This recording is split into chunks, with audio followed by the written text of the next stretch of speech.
Well, even our show, I mean, I'm thinking about like, I mean, people like us because we have the capacity to joke around and, but I like, I'm trying to be a bit more serious nowadays. Like a good friend of ours who I respect his opinions because he's a great writer, Billionaire Psycho. He said that, Gio, like last 6 months, you've been posting, you really unlocked the key to posting. And I go, yeah, because like I try to treat it more seriously. I don't try to, before I would be like, a reply guy and a simp but because I was always a class clown. But then you realize that there's a limit to being a class clown. You got to be, Yeah. it got to be at least some. Like even last week, we talked about an inherently ridiculous topic, but I think we treated it with a amount of seriousness and tact.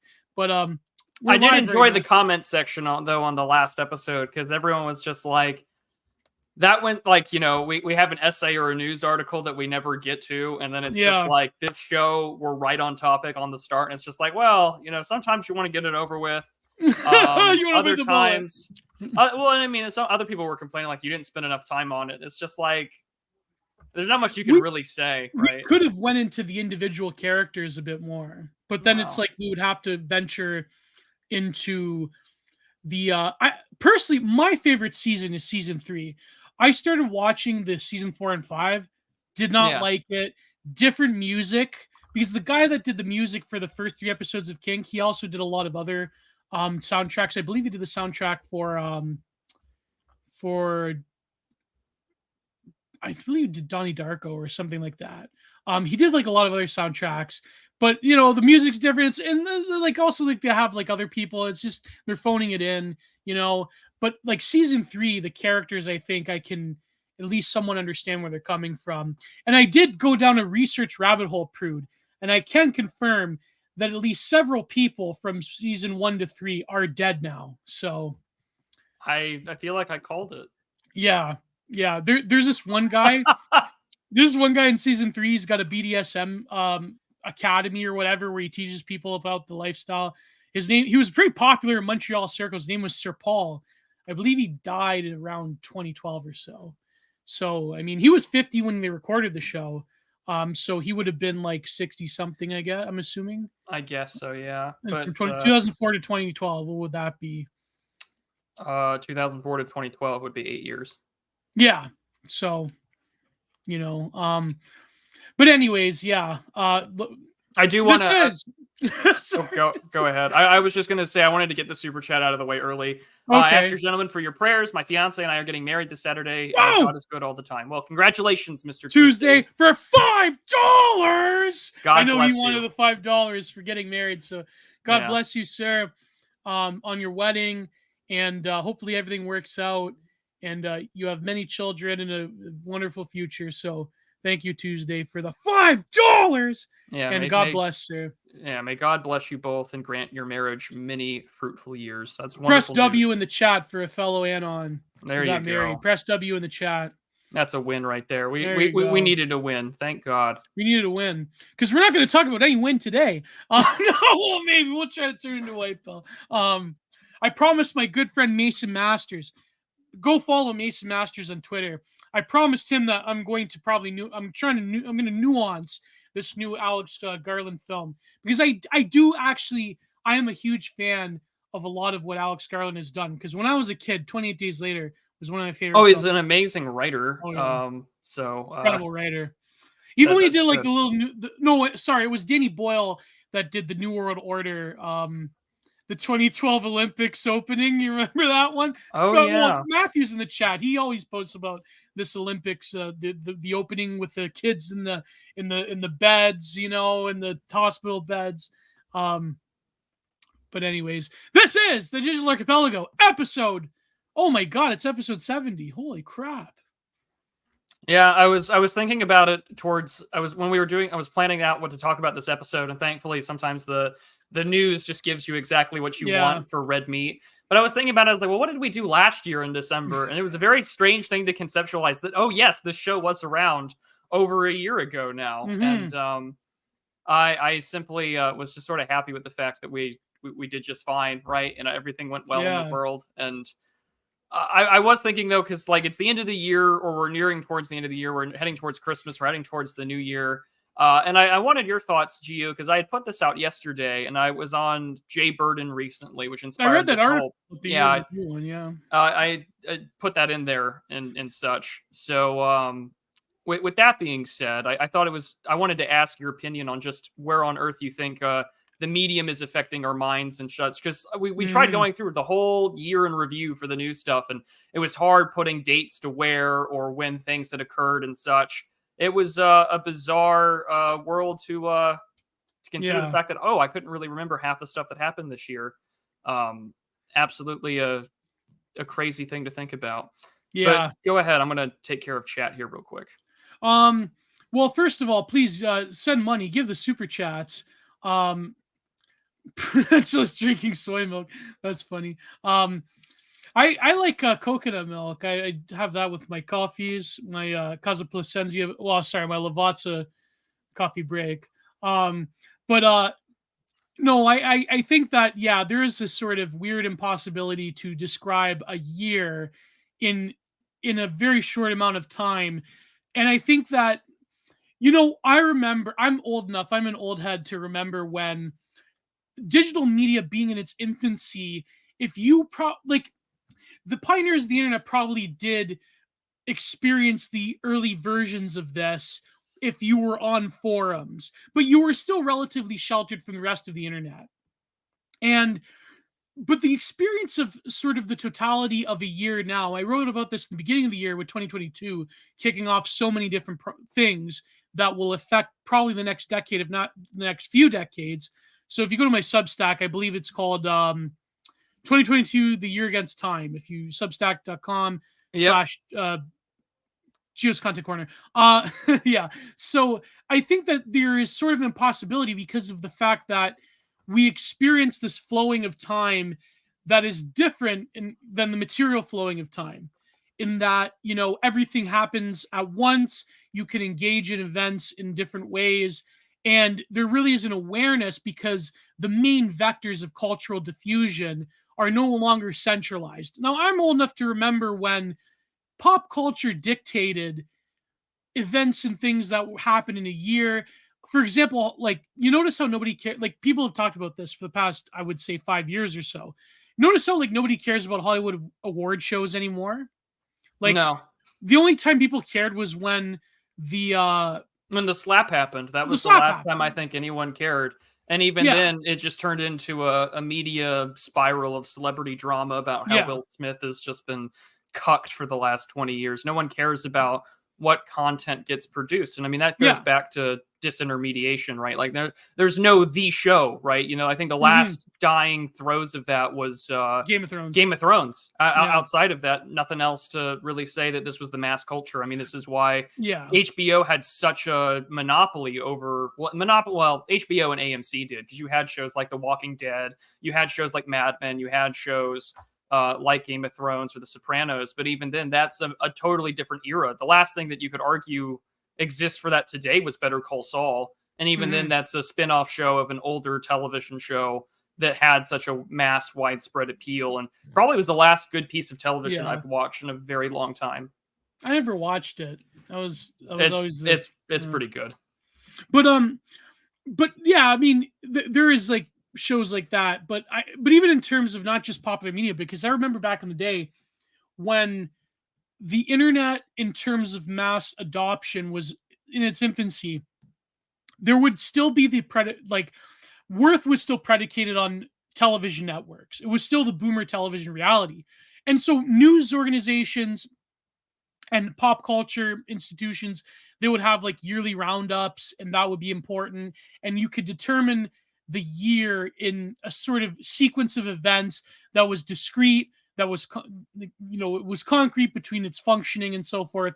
And you could really wrap your head around it. But nowadays, I mean, when you try to do that, when you factor in like online memes and news events and like apart from the big stories, it seems like our experience of the way that we feel things from year to year accelerates in such a way that they become like very hard to talk about. So, I mean, apart from the huge things, like, I mean, the war in Ukraine starting to wind down, although I believe that we can talk about a little bit in a little bit, because I feel like I don't know. Like, I mean, I know that the Chinese and the Russians have a timeline of 2025, summer 2025. But I mean, but apart from like big things like that, like even the beginning, you mentioned like stuff that I forgot about, like the Chinese. Speaking of China, the Right, yeah, the China Chinese spy balloon or whatever. yeah, Well, that they I shot said I down. said this in the article that just came out yesterday, and it's linked in the description. Was this just that I've said it before, I've said it on here, but I mean, like, you know, 6 years of political history. I mean, if you're on the online right, or if you're in any sort of digital space where you communicate about politics, 6 years is 6,000 years. You know, Yeah, 6 years ago, you were seeing sort of the fallout of the alt-right 1.0, the, you know, end of sort of that anti-SJW skeptics era. We were Gamergate. beginning to watch a new discussion now of where politics was going, especially in the Trump era. Can you push an agenda? How are we fighting back? And people were, and this was a question that Buck Johnson was talking about yesterday on Jay Burton's channel, was this just that what on earth did Barack Obama do to these people that like a 90s, like 80s and 90s television celebrity from like The Apprentice and real estate fame has driven these people to complete insanity? And, you know, but that's 6,000 years ago to people like you and I. How many people have been banned, have rose to prominence, had a scandal, quit, died, etc.? And it's all becomes just this massive blur in our political memory. And so, yeah, we can say, I was talking about it like with Jay Burton. It was just like, oh, the Nord Stream 2 pipeline, that happened. No, that was like August, September of last year in 2022. The, you know, major counteroffensives and, you know, spring offensive, then summer offensive, the Discord leaks, which are now finally being investigated. It's an absolute blur in my own brain. And I think that this does go to the fact that we are in sort of this hyper-focused, you know, clout-based PvP server of the online right, or just online politics in general, because you are screaming into a void where everyone else is screaming, and you're all trying to be heard the loudest and whatnot. And it's just like, yep, that's exactly what we want. Yeah. And if you can be heard, great. But I think that comes at a cost of having a very long-form political memory, because I think this is why I find that the essay is still the most important factor, because those things can age pretty well in comparison to, say, a live stream or a show like this, where, yeah, there are some snippets here where I think are going to age pretty well, but then how much of it won't, or how much of this is just super chats about the current thing that we're talking about now. No, we're about that with my book.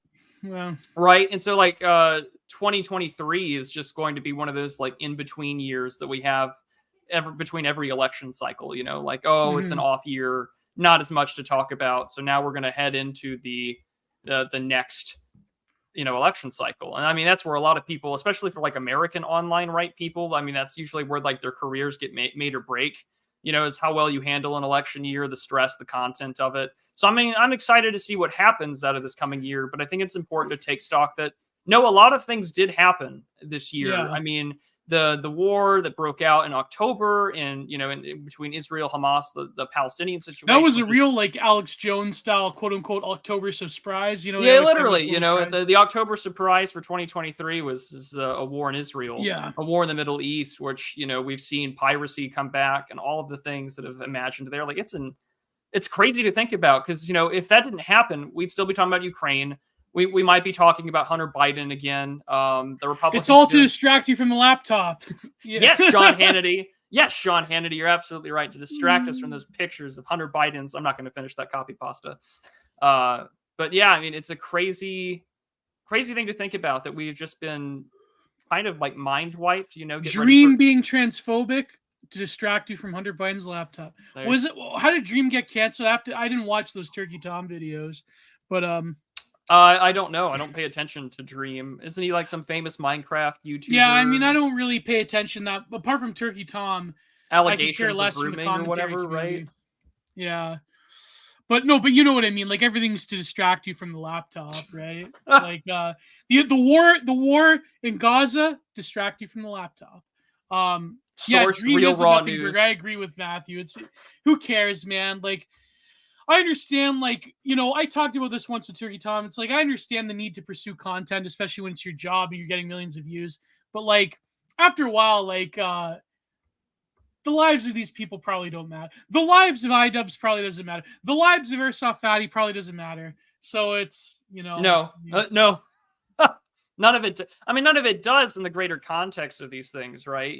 Just like, I get it. Millions of that's the strange thing is that you were so wildly disconnected from sort of like normiedom, right, or the outside world, because it's just like, oh, these people have millions of people watching them, and they're like pretty regular and so on. Like, I don't care, Like, I learned. I talked about this a couple of weeks ago on the show. I was like, I learned that there's a whole and Ethan Klein, their podcast is donezo because of the war in Gaza. Oh yeah, the war in Gaza totally split. Who would have guessed, right? Yeah. Who would have guessed for you mean a one ethno-narcissist with another ethno-narcissist on different sides? That wasn't going to work out. Turkey Tom 777. Sorry, I cut you off, Prue, but that was funny. That is pretty funny. Yeah, I mean, listen, to quote the Norm Macdonald meme that Prue really loves using, I hate to inform you of this, but I'm not going to finish that sentence for you two. But you know the one. This everyone involved has to sunset. A surprise to some of our viewers, but I think everyone in this story should be dead. No, that's one of my favorite. It's the Norm Macdonald equivalent of what Henry Kissinger said during the Iran-Iraq war. It's like, it's a shame that both sides can't lose. Like, it's a shame that both ethno-narcissists he actually said can't lose. That wasn't just a meme. No, that's a real quote. That's a real quote. I'm going to politely reiterate, the only two people so far that I've noticed that have good takes on Henry Kissinger is T777 and me. That's it. The rest is just rehashing fucking Christopher Hitchens talking points. How dare you? You mean to tell me that Comfort Homer Simpson on Twitter with 100,000 tweets and 14 followers, and some of those followers are from, like, he follows Chapo Trava. You tell me that he doesn't have a good take on Kissinger? No. I want someone. I hope this is in your book, or if not, I need to write about it, because there's something truly interesting about what Twitter is used for, what any social media is used for. If you don't if you don't have a following, like, okay, you have like 25 followers, but 20,000 tweets. What are those 20,000? Like, what's the purpose of them? Is it to keep a record of your own thoughts? Is it a journal for you? Is this just a place to screaming in the void? Scream into the void. And unfortunately, you weren't one of the voices that weren't heard, except by maybe like 3 bots and like 12 Chapo trap house cells. Like, I need to know, what is it for 100 followers? Yeah. It's like when I had a tweet where I insulted H Bomber guy, H Norwood guy. And it's like, you have like 100 follower accounts that like go in your mentions about, like, that's not what he means. It's like, I have 2 followers, both porn and I have a great takes. Exactly. No, it's not the amount of followers, because a 100 follower account can post brilliance, but it's just when you have a level of tweeting that is out of sync with your follower account and you're just tweeting nonsense. It's like, they're not all gems. I'm sorry. But no, so anyways, my point, yes, I cut you off, but you were H Norwood guy. His face looks, I think it was antediluvian, or it was no, it was Insect Bra, who used to go by Petty Linquolistan. He's like this, his face is shiny. And it's like, my face is a bit shiny, but like, his face is like a baby face in a 50-year-old man's body, but like shiny. Like, it's shiny because of the Norwooding. Like, that's the only reason why. It is a baby face, but there's no hair on top. So it just shines with this exuberant, youthful radiance of 1,000 suns, only to remind you that this man has the worst opinions on God's creator. Like H. Norwood guy, he's got this uncanny valley look. It's weird. But you were saying, I cut you off. He's shiny because he's gay.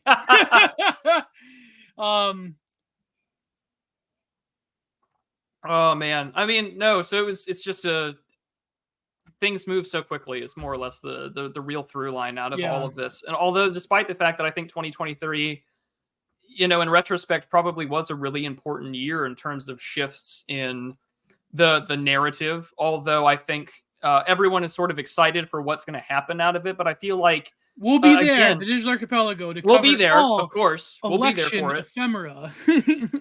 Oh, speaking of which, when is Election Day 2024? It's a Tuesday, right? I think so. Okay. Well, the special Tuesday broadcast. Yeah, a special Tuesday we'll cover the elections. I don't see a problem with that. It's kind of funny. But in 2020, I believe I did a 7-hour stream with Lev, so I was, I was up watching Sargon's election coverage.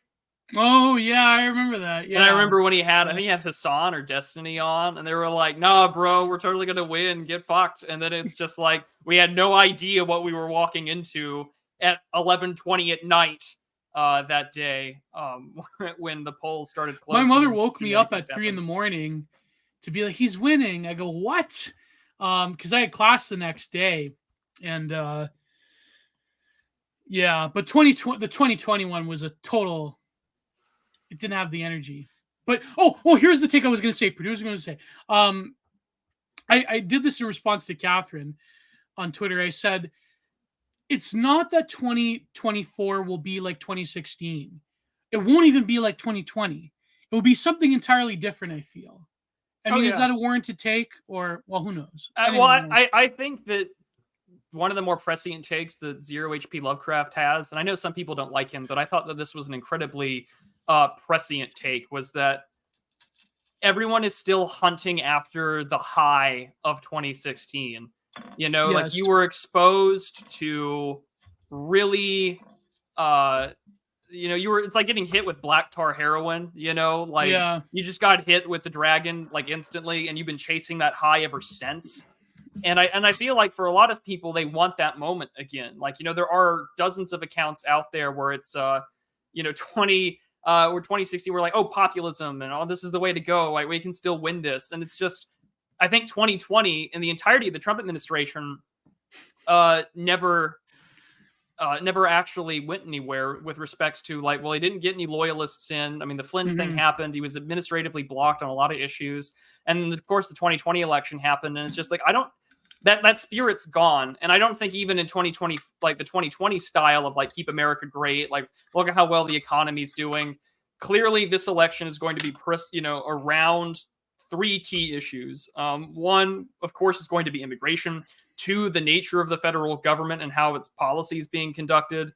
And then 3 is going to be the economy. I mean, the economy's not great. And it was funny because, leftists on Twitter are just posting these studies saying, like, inflation's not that bad, or just outright saying inflation is your fault. Yeah. And it's just like, for the average person, buying a car is ridiculous. Not even just a new car, a used car is ridiculously expensive. We've never recovered our supply chains. No one talks about it anymore, but we're still engaging in a trade war with China. The only good part of the economy right now is our energy manufacturing. It's probably one of the main reasons why oil and gas has been so cheap.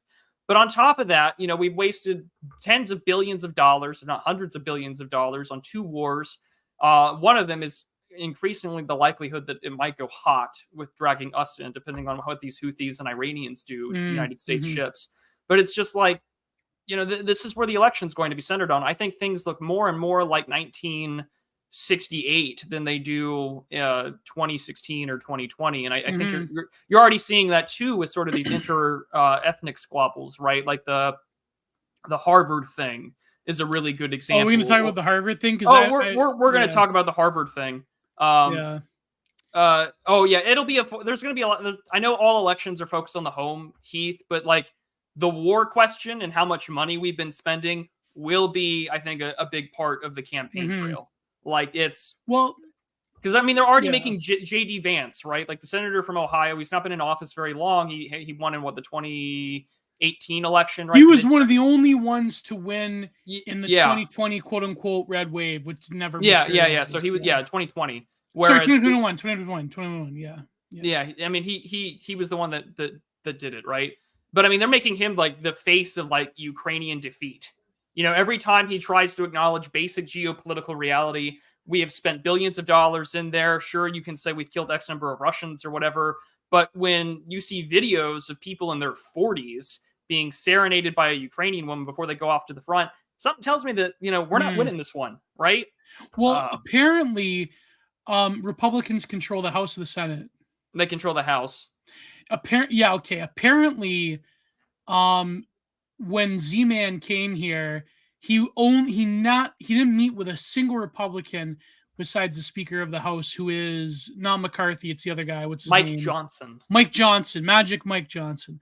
He's the only one that met with the only Republican that met with the cokehead, and I think Mike Johnson was basically just there to affirm the Republican point of like, yeah, we'll probably go along with it, but there's a lot of people in our party that don't want to go along with it, and we're not going to give you these like hundreds and hundreds of billions of dollars like we were giving you before. So, the European media is always like slippery in that they say crap like allowing Russia to win, as if America has like total, or NATO or whoever has like total agency over what happens over the battlefield. They're like, we're allowing Putler to win. It's like by not giving him money. So it's like this ridiculous stuff. You have to be more specific on who you're referring to there when you talk about when you talk about American politics. There's a lot of cokeheads. Oh yeah, that's what Santos said apparently. Cocaine is the drug of choice, and for both parties. You know what's funny though is that you mentioned Trump, but I wanted to, before I get to that point, to be totally fair and transparent as, podcasters, did you oh god, because we might end up in another H. Norwood guy video because we were plagiarizing. Were we now? What about ethics in podcast journalism? But to be, for ethics in podcast journalism, did you actually read that piece from The Atlantic that blamed people for inflation? What was the actual argument there? I didn't read the piece. I should have, but it was too infuriating. No, I'll be honest. I didn't read it. Do you want to go over that real quick? Sure. Inflation is your But before we get to that, my point was going to be that I had a friend once who actually worked in DC. And he told me that when he was there during 2016 and after in 2017 and 18, and he told me that when it's a quick read. Yeah, go on. Yeah, he told me that apparently, and I think Parliament Hill in Canada here is like that too. It's a very small city relative to the other bigger cities, and it's very close community. That everybody knows each other, and you could sort of like feel the waves of the way things are going. And he said that when Trump was elected and he went in there, by 2017 and 18, it didn't feel like a changing of the guard. When Obama was elected, it was like all of the city changed. People moved out. People knew that moved in. But when Trump was elected, the feeling of Washington, D.C., was that essentially not a lot of things have changed. People were still in positions. Obama people were still there. Nobody moved en masse. Obama, and this is key, as we know from that Garrow's article, Obama didn't move. No, he didn't. Because Malik, what's his kid's name? Malia. Malik Obama's brother. Malia had to go to school still. Like, that's all bullshit. We know what was going on. So Trump, I feel, didn't usher in and this will lead into the movie that the trailer we're gonna review. Like, didn't really usher in a changing of the guard. No, he didn't. That was his biggest flaw out of his entire administration. Is that you let yourself get kneecapped super early. Yes. I mean, you should have kept Flynn. Oh, like the military intelligence general that like knows how bad things are internally and wants to clean house, and you let that guy get fired for some accusation. Yeah, bad move. Accusation that was concocted by Brennan, a rival. Yeah, a libtard rival. Yeah, Trump was never in power, as Blue points out. Like he wasn't. He wasn't. Like, no. This is why the organizational like staffing stuff is the only thing that really matters to me. Yeah. Right. That's the main issue that I have. But right? see, Prude, but notice that key detail though, is that people in DC, like libtards in DC that run the deep state, at least for the Democrat side of it, the inner party. Notice how they weren't afraid to move out of DC when Trump was elected. That they knew deep down that they had to hold the line with a supreme confidence and a supreme defiance. And that really shows that, like, the way that the administrative state treated Trump was not really with any sort of legitimacy whatsoever. And so, you know what I mean? Like the way that they treated Bush, like things moved on. That The goes back to what Clintonistas were gone when Bush was there. That goes back to what you were saying though about Obama, because I don't remember where I read this. Chat, by all means, you can correct me if I'm wrong. But some of the greatest like property development area in Northern Virginia, where a lot of bureaucrats, academics, and government officials live, that entire area saw its highest level of growth and production during the Obama years. All 8 years was just nonstop growth. I read that statistic from Mark Stein back in like 2013. Yeah. I remember that. Yeah. And I mean, like, this is the thing that everyone and their mother was talking about when Trump got elected. They were like even European Union leaders, like even Angela Merkel was just like, listen, America will still be America even after this idiot is gone in 4 years. They were absolutely right. Like, not much has changed outside of the Supreme Court and some judicial appointments. Not much has changed. Nope. On the administrative level, on the foreign policy level. Like, in what world do you not consider having like a criminal inquiry into Victoria Nuland while you're the president of the United States? Like, we have this really like disastrous foreign policy towards Ukraine, and I'm like an anti-war president. I should probably investigate the woman that helped do a lot of work in instigating, or even domestically investigating the Department of Justice and basically cleaning house there. Like, why didn't you do that? I don't know. Like, I mean, like under Obama's administration, you had the IRS effectively like win an election for Barack Obama in 2012 by investigating every conservative super PAC in the country. Like, I remember that. That's what power is. Yeah. I mean, like, probably Obama is one of the last few presidents in recent memory where it's just like, oh, you know, like, I'm in charge. I'm going to make sure I stay in charge and have like my people in there even after I'm constitutionally gone. And even then, like, this is what Blackfield was talking about last night. He's just like, the Obamas know that money buys you things. And if you're going to have money, you might as well buy propaganda, power, and influence. I mean, this is why they're involved with the Netflix thing, the trade thing, the election stuff. I mean, even people act like, oh, well, Barack Obama's been quiet. No, he hasn't. He's been incredibly all over the place.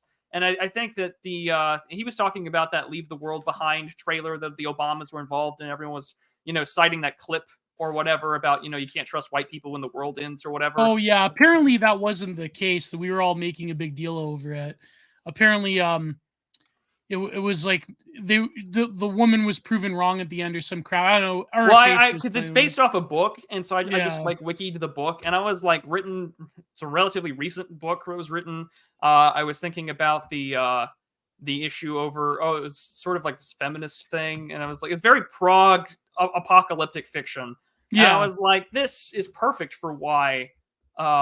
Why this movie's being made. It's like very perfect in that respect. Yeah, 100%. But yeah, no Vicarious Zenwiki. I have not heard anything that they're not informing Biden. I mean, if they aren't, that kind of doesn't surprise me.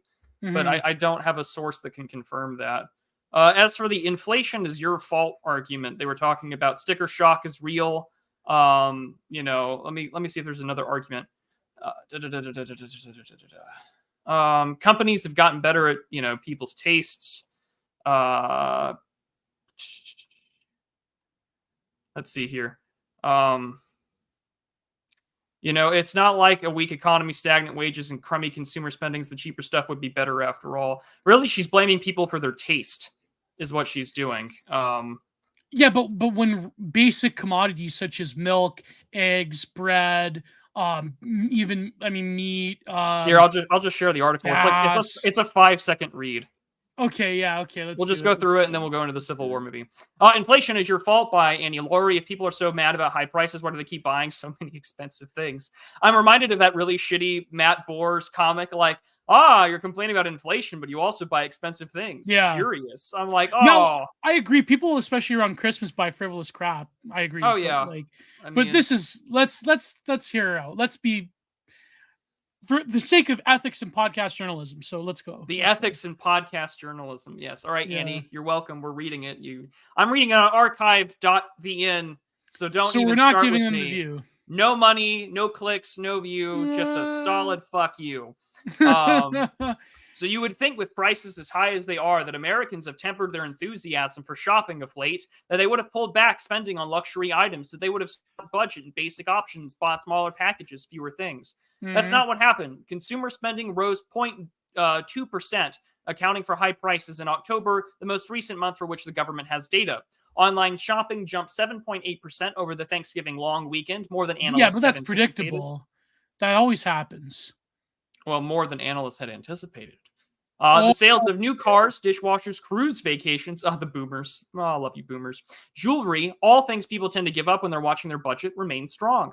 Consultants keep anticipating a recession precipitated by the death of the consumer. Thus far, the consumer is staying alive. Let's pause for a minute. Pause for a minute. Maybe I'll read the other section. A lot of this, I think, and I know people criticize me when I get in the whole generational thing. Even my GF criticizes me for that. Like generations, like the micro and minutia between generations. But no, I think that if you look at this generationally, a lot of boomers and like older Gen Xers that have money, that live like more or less like bourgeois wine dinner party, like, you know, quiche, wine bar lifestyles. I think like a lot of it is pretty much they're getting while the going is good and having the last hurrah before things get really bad for their children and grandchildren, and sometimes great-grandchildren at this point. So a lot of it is basically boomers spending their kids and their grandchildren's inheritance. And so like I wonder what the demographics post-clown vid of cruises are. That's all I'm saying. If there's, you know, I did see an article where someone was just like, elderly couple plans like 58 transatlantic cruises back to back because it was cheaper than a retirement home. Yeah, I mean that's an oddity, right? But I this does go back to also what Devin Stack was talking about last night. It's just like there's a lot of just screw your inheritance sort of argumentation, which I think there's a lot of that sort of anti-boomerism that's built in. I think that even if you're a disaffected millennial on the right, like I think there's still that innate boomer hate. Although a lot of the things that kicked off America's sort of decline were people born well before the baby boomers were. Oh, yes. I think who was talking about this? The Greatest Generation.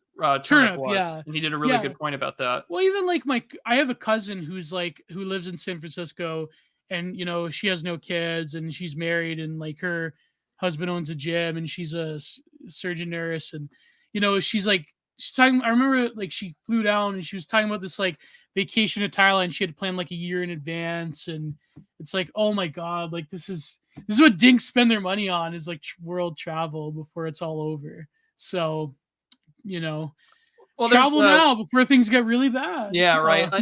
There's the people are gonna hate the fact I'm about to reference this band. But there's a Death Cab song called "The New Year," and he's got this bit. He's got this bit in there, a lyric line where he says, you know, why doesn't everyone just put their best suit and dress on and we'll make believe that we are wealthy for just this once?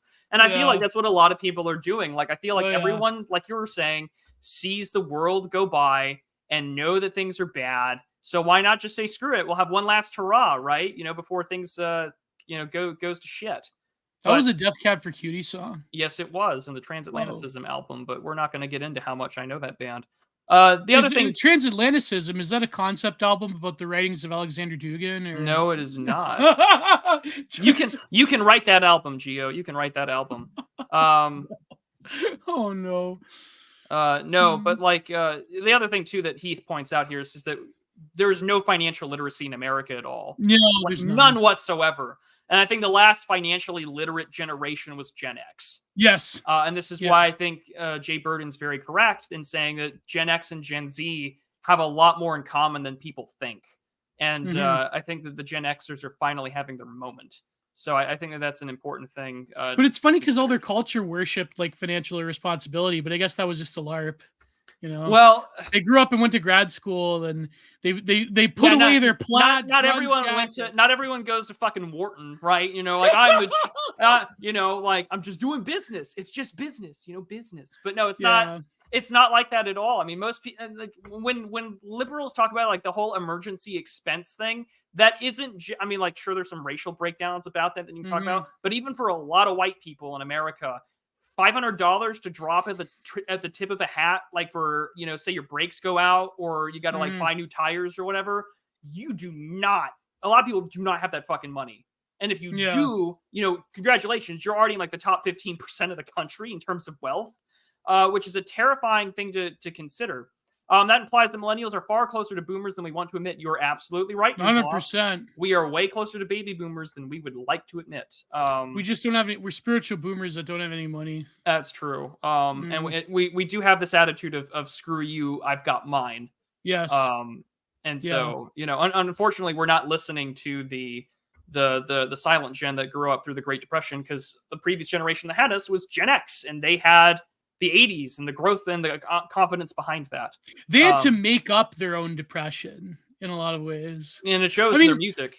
I shouldn't say that, because like the Gen Xers, they did have their own anxiety. Like they still grew up in the Cold War, and they still had like that massive anxiety over world history. But they did also witness the destruction of the American dream. Yes. And they did between first preferred nation status in the WTO and NAFTA, like Gen Xers just watched the entire destruction of what made they were helpless. They were kind of like the guy in the cart that's like, you can only watch, you're helpless. But, If that's the case, mass financial literacy, then the logical step to a parallel elite structure isn't really that far off. I mean, no, not really. And I think that it's really important to consider that I mean, this goes back to what Sunflower Society's been saying. Like, can you escape like the culture war, right? And I think that you can't. And I mean, if you're going to try and escape the culture war, you have to basically just build something competent, right? Do you have a competency thing here too, right? And that's the big issue. It's just can you have a culture or company culture that like actually gets shit done when you say it's going to get done? And of course, that already implies a culture that the left already hates. I mean, every time they talk about like whiteness or being on time and punctual and having deadlines and having a good Protestant work ethic or whatever, it's just like, those are the things that so far in America made this country successful and functional. So, leftism is just suicidal ideation on a civilizational scale. And if you're not suicidal on a company or corporate level or a community or a club level, then congratulations, you're already doing way better than most people. And I think that that's an important thing to consider. Yeah. So it's very good to know. People hate inflation, just not enough to spend less. This is one of the central tensions of today's economy, in which things are going great, yet everyone is miserable. And in some ways, Americans have nobody to blame but themselves. 3 years ago, this is how I imagine her talking. 3 years ago, the pandemic gnarled supply chains around the world, leading to shortages of many consumer goods. At the same time, the American government transferred roughly 1.8 trillion. Sorry, I keep going to the William F. Buckley accent. To households in form of generous unemployment insurance benefits, an amped up child tax credit, stimulus checks, get that stimmy, and delayed or forgiven student loans. When the fuck did that happen? It happened this year. Oh, so really? Did they forgive or no? So the Supreme Court said no, and then Biden found a workaround, and he just did a second one. So I'm not gonna lie. Full disclosure, I took advantage of it. My loans are basically forgiven. Fuck it, Yeah. If the government's gonna do something stupid while it still exists, might as well take advantage of it, right? Exactly. By the way, I'm all for student debt jubilee just to fuck over the institutions, but that's no your argument. Well, I would do it by seizing the endowments, and we can talk about the Claudia Gay thing later. Claudine. No, Gay. I wanted to ask you, Prue, because I'm confused about the whole Claudia Gay thing. Hashtag Harvard is gay. We gotta support our girl. You belong. Hashtag Harvard is gay. We gotta support our girl. Hashtag Harvard is gay. It was a receipt for higher costs. Costs really rose. A dozen eggs went from $133 to the summer for after the pandemic hit. The price topped out at $4.83 last winter. Well, if you're in Canada, it's around like $5-6. Gas prices nearly tripled.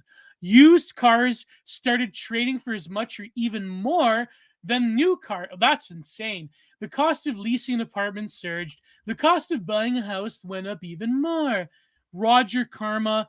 Ironic, Roge Karma, the 1970s economy theory that needs to die. Oh, is it talking about stagflation? That's what happened. That's what happened in the 70s. More recently, prices have been driven up. If more slowly by the stronger labor market. Oh yeah, that labor market really strong with third world migrants. The unemployment rate is as low as it. Oh God. As low as it, well, you keep importing people that want to work for pennies, of course. The unemployment rate's it's like that. It's like that guy that had the vasectomy tweet, and then you found out that his job was like finding foreigners to do your work cheaper. Like total spiritual, sterilization. Like your job is about sterilizing the native workforce. Yeah. Your wife was making fun of you with all these goodies, this like Reddit soy tier, like, we can have cream pies now, and it's like, shut up. Yeah. Well, RFH said the guy already had kids, so he had a vasectomy just to have not to have more kids. Did he have more, or is he a total dink? I have no idea, but it doesn't matter. He's a spiritual dink and a spiritual and physical eunuch at this point. There you go. So. If more slowly by the stronger labor market, the unemployment rate is as low as it's ever gotten and has been for some time, with labor shortages in a number of sectors, air traffic control. Oh, I wonder why it's in these sectors. Air traffic control, education, retail, trucking, police, and public safety. Well, nobody wants to be a police officer anymore. Public safety, nursing, plumbing, and electric. All these are some really white jobs. Yeah. Also trucking, air traffic control, plumbing, electric. The guy that like throws your bags out of the plane, that's compared to the air traffic controller. The tight labor market has forced employers to pay workers more, boosting. I'm not opposed to that. If it means restricting immigration, then, boosting wages, particularly at lower end of the income spectrum. Real hourly earnings for workers in the 10th percentile of wage distribution went up more than 8% in the past 3.5 years. The economist David Artur, Arindrajit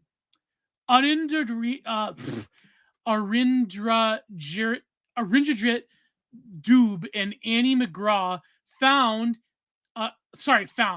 and average wages have grown faster than average prices. Sticker shock is real.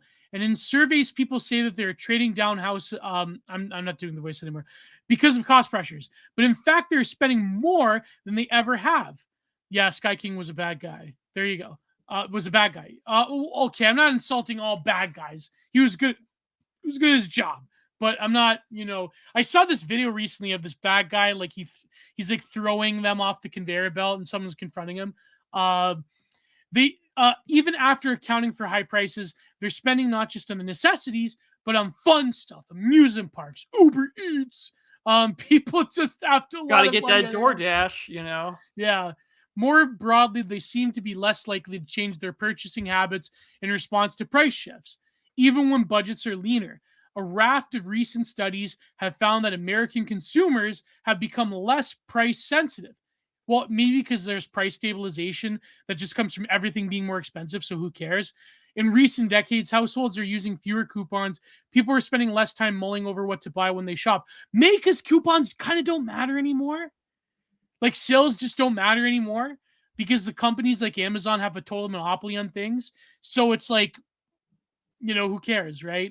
Yeah. But is any of this stuff correct, Prude? I'm not very well versed in economics, to comment. I feel like one of the things that I think there's a very true through line throughout this article, despite how tone deaf it is that I think most people have just accepted the fact that shit's more expensive. Yes. Yeah. And that's it. I think really that's a big deal with it is that everything is expensive and everyone kind of just acknowledges that it's expensive and they're just trying to stay along, to just sort of like keep along with it. Mm-hmm. And that's the big issue. But yeah. Not everybody's buying a new Bugatti. Yeah. What color is your Bugatti? Yeah. Thanks, Andrew. Yeah. Thanks, Andrew. Why? Maybe because although prices of many consumer goods are higher than they were a few years back, they are still much, much more affordable than they were a few decades ago, thanks to globalized trade rates and manufacturing advantages. The price of a television has dropped more than 90% since the late 1990s. Your grandparents, yeah, but who cares? Yeah, exactly. You don't have a choice but to accept the price. Exactly. Your grandparents might have gone to 3 different grocery stores to get the best deals. Would it really be worth it for you to do the same now? Maybe not. Yeah, but like a TV lasted 20 years instead of 5. Like, you know what I mean? Like, consumer obsolescence is also a real thing. If I recall, Molyneux was also in debate about that with some resource-based economy guy. But anyways, Would it really be worth it for you to do the same now? Maybe not, especially now if you have a job. It used to be much more common for one partner in a marriage to make his money and the other to raise his children and spend the cash. Today, working age women are only a little less likely than men to be employed, given less time and energy to pinch pennies. Yeah, but you need a dual income to survive. So unless you're like have like an actual like meaningful white collar job, even still, like, you know, to maintain a bourgeois wine bar existence, you know, you have to have two jobs. Like it's like all those TikToks of people that have multiple children. That's why the most it's like you have to be rich to have multiple children now. You know what I mean? So well, yeah, but I mean, this goes back to there's that ad. I know. Thank you, Cody. I appreciate. My whip is a greyhound. Yeah. You use the expletive. Yeah. Well, I mean, this goes back to that thing I was reading, like that ad read from Orrin McIntyre the other day, where it's like with job stacking, like you don't have to burn yourself out. You can work multiple jobs during like the normal 9 to 5. And I thought that was the most depressing thing I've ever read. That like we're marketing to the consumer, like the conservative listening base of his show, and to a larger extent the Blaze audience, because he's not the only one who does that ad read, telling people, well, here's how you can work more than one job. You know, and like not be burnt out and still have like a life. And that's an insanely depressing state of affairs that, like, to quote unquote make it, you got to have two jobs. And I mean, like, for a lot of people, it is needed. It is needed, you know? And I thought it was just an incredibly bleak and depressing ad read. And he's done it more than once.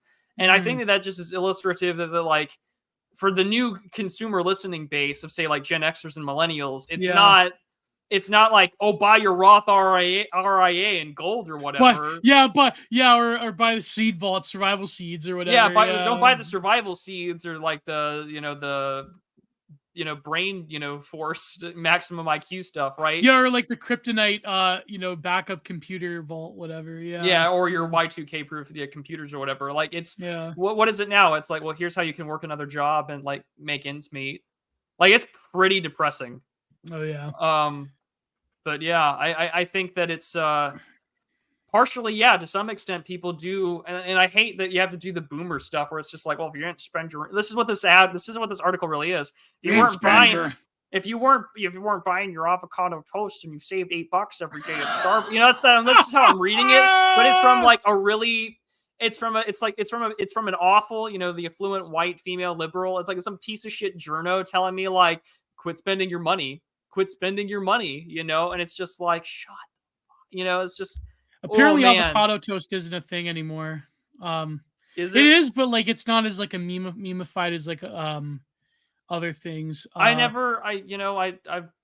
like guac, but I'm not an avocado guy, Yeah, I like guac, but I mean avocado's all right, but that's a good question. I'm gonna look that up. What's a good question? Sales in the last 5 years. Another theory, consumers have become more brand loyal, less willing to trade Coke for Squirt. What the fuck is Squirt? It's a beverage. Oh my God. Or Nike for Skechers. Perhaps is because companies have gotten better at tailoring products to people's tastes. Perhaps it's just inertia. Interesting. So I was responding to Heath's comment here because he asked if alcohol sales had increased. And according to some stuff from Statista, before the outbreak of the pandemic, alcohol sales in the United States were rising for years. 2020 was a sharp reversal of this trend. In 2022, the sales of alcoholic beverages finally reached and surpassed pre-pandemic levels at $259.8 billion US dollars. Zoomers don't drink anymore. Well, 2020 had a lot to do with the lockdowns. Although the one post-lockdown like policy that's still in place is drive-through liquor sales. Yeah. I can still buy like a daiquiri at a bar if I wanted to via drive-through, and they just give it to you. And you're just like, that's no crazy. Way, Yeah. But I mean, like Zoomers, do they drink? I don't know. I mean, I can't really drink anymore, so like I don't know what the party scene is like either. I mean, I used to drink pretty regularly when I could. Do Zoomers still drink lean, or is that a millennial thing? Do they? Are they doing? I need Zoomers in the audience confirm. Do they Zoomer? What are the Zoom? What is the Zoomer drug of choice? Pills? Zoomers in chat. Do you drink? And what is the drug drink? Of choice? What is the drug of choice? Pills. I don't know. Yeah, this one ain't getting monetized today. That's okay. We're talking about sorry. I shouldn't mention Fent. Anyways, Zoomers Oof Kratom. Well, there you go. People still do kratom. My God, that was a manosphere thing for a long time. Remember before people discovered Ray Pete? People were like doing kratom. Zoomers aren't big on drinking and drugs. I feel like that's bullshit. Maybe because Zoomers have so many antidepressants that they don't need drugs. Maybe. Well, maybe it is drugs. Who knows? People still take Xanax. I mean, that's probably Xanny bars. Gotta have my Xanny bars. Zoomers on the Rick and Morty Fauci double cup of lean. Something spats. I like it when weird Twitter shit bleeds into my real life. Where someone mentioned lean in a conversation, and that was the first thing my brain went to, and I was like, I'm screwed. I'm doomed. I'm thinking about a Twitter space. Tripled up. Perhaps it's just inertia. People get more stuck on their way as they get older. Scroll up. Nope. Yeah. As the average American has, you'll pay more for Starbucks coffee because you always get Starbucks coffee. Yeah, people are stupid that way. Yeah, it really is the through line. It's just like, I mean, even I think about that too, because like I used Jerusalem Damsa. Why Americans hate a good economy. Anyways, you go ahead. Demsis, I think. But yeah, no, I think it's, I mean, it's crazy to think about it because like I don't eat out almost ever anymore, you know? Really, I don't. Like, what's the point? Because like food is still like restaurants are pricey nowadays. And it's exactly. Yeah. Why bother when I can cook? And so anytime like if I even slop is expensive, McDonald's is expensive now. So bad. I mean, like I just to look at the menu at some places, like you know, at like a Cane's or a McDonald's or whatever, you're just like, this ain't fucking worth it, you know? Like, is this slop? Because I mean, that used to be the big premise of like a lot of that kind of Taco Bell slop crap was just like, this is really cheap, this is really affordable. Like I get a lot of crappy food for like $15, and it's just like, no, it's awful. And I mean, so I just cook now. I cook more than I ever have in my entire life. Almost everything I make nowadays is made by me. There you go. I cook it, and I mean that's the main thing I do at church is just also I just cook, and I cook in bulk. I basically meal prep for people, but it's just like, yeah, man, we need infinity immigrants to like build these things and to build our new slop houses and talk about the latest fusion restaurant and remind me to just go. Never meet fusion restaurant. Well, I say that because like I read Peter Zayan's book, The End of the World is Just Beginning. And he's like, I love immigration. I love my like weird Asian fusion restaurants. And I'm like, I can never meet this man in person because I just want to like. Did you see his recent rant about was it Musk or Tucker? It was about Musk. Yeah, about now he's just like a South African white supremacist, blah blah blah. Like, good. I'm glad what a flaming homo. Yeah, it should be good news that Americans are better off than they were pre-pandemic. Are they? It should be good news that people can afford more, even if prices are higher. But then why is everyone so mad about prices?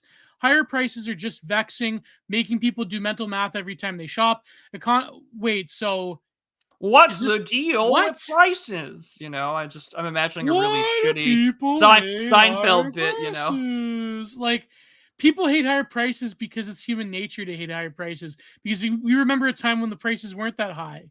And the average person sees that their wages aren't getting better, despite what this person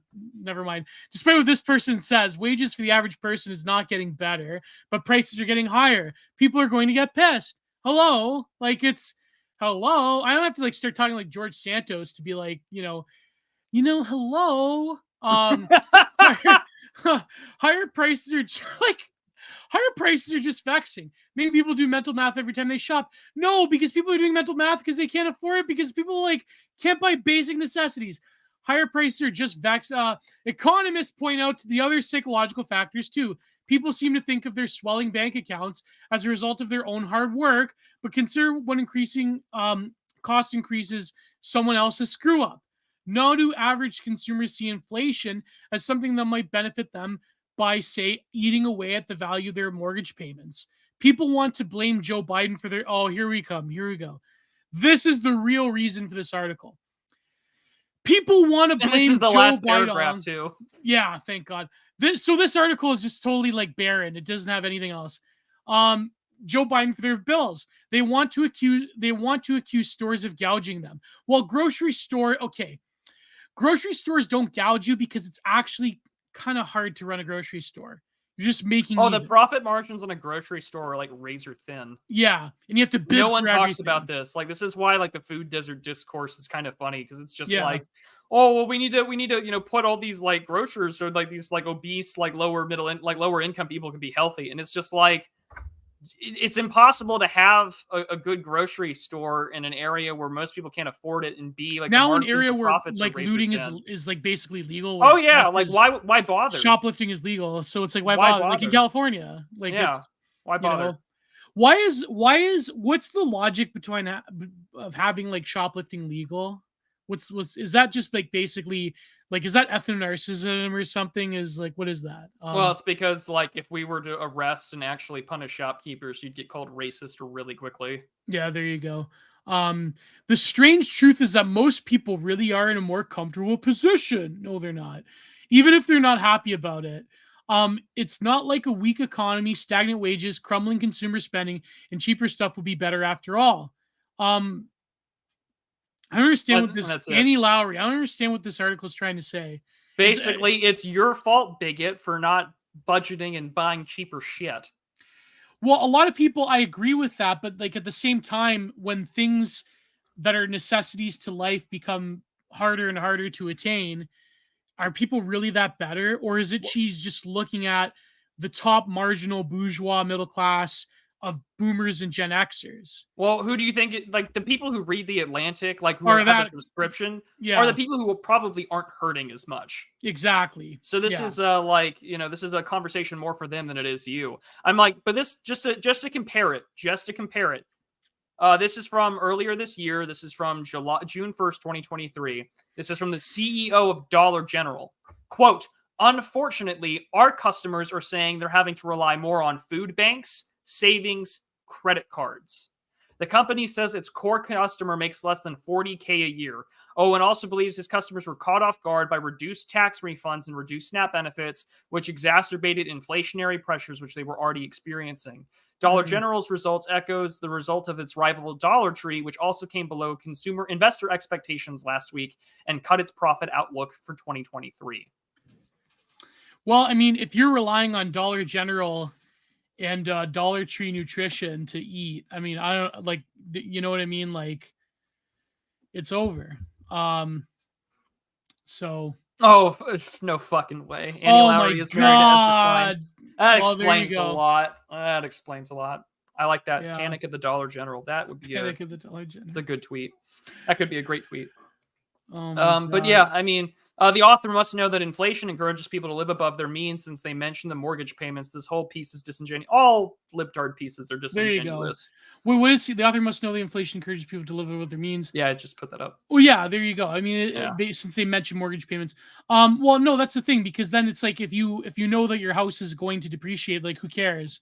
You start to be like, we're gonna go down the ship. So, no, but like there's also a trend in TikTok and YouTube Shorts where people like these influencers live on Dollar Tree meals for a day. That's like a popular content now. They're like, this was actually pretty good. And you know that TikTok voice of like, it's like, this is what I did in a day. The day. Well, isn't it funny? Like at the beginning of the year, it was like the day in the life of like a project manager at some company. And now it's like, oh, actually we're here because a day in the life of like eating. Eat everything from the Dollar General for lunch, breakfast, lunch, and dinner in a day. The sausage patty was only 50%, was only 40% meat, but it was all right. It had a nice taste. Like it's like, keep hearing that. I love our Gen X audience members. Yes, it is the new Tumblr. It's just it's worse. It's worse. There was this guy, I believe his name was something Pitt. The Wolf Pit, who he was like the first, he was like the pioneer of like sampling stuff from the Dollar Tree, different meals. But now like you have TikToks where they're like influencers being like, this is what I eat at the Dollar General today just to see what it's like. And I wonder if that's some kind of weird predictive programming. I have a feeling that it probably is, right? The SSRI voice, so true. Yeah. The And then we dead-eyed went to this stare. Cafe a la Mode, and then we got this. So amazing. When I went into the office, they give us a free drink fountain with cucumber water and orange juice. Then me and my bestie stopped off after. See, I don't know if this is work. an actual person's voice you're imitating, or it's just that god-awful text. It's like they all have the same voice. If you like go to Cold Healing on Twitter, he like caps all of them from TikTok. You don't have to go to TikTok. Just go to Cold Healing on Twitter. Oh man.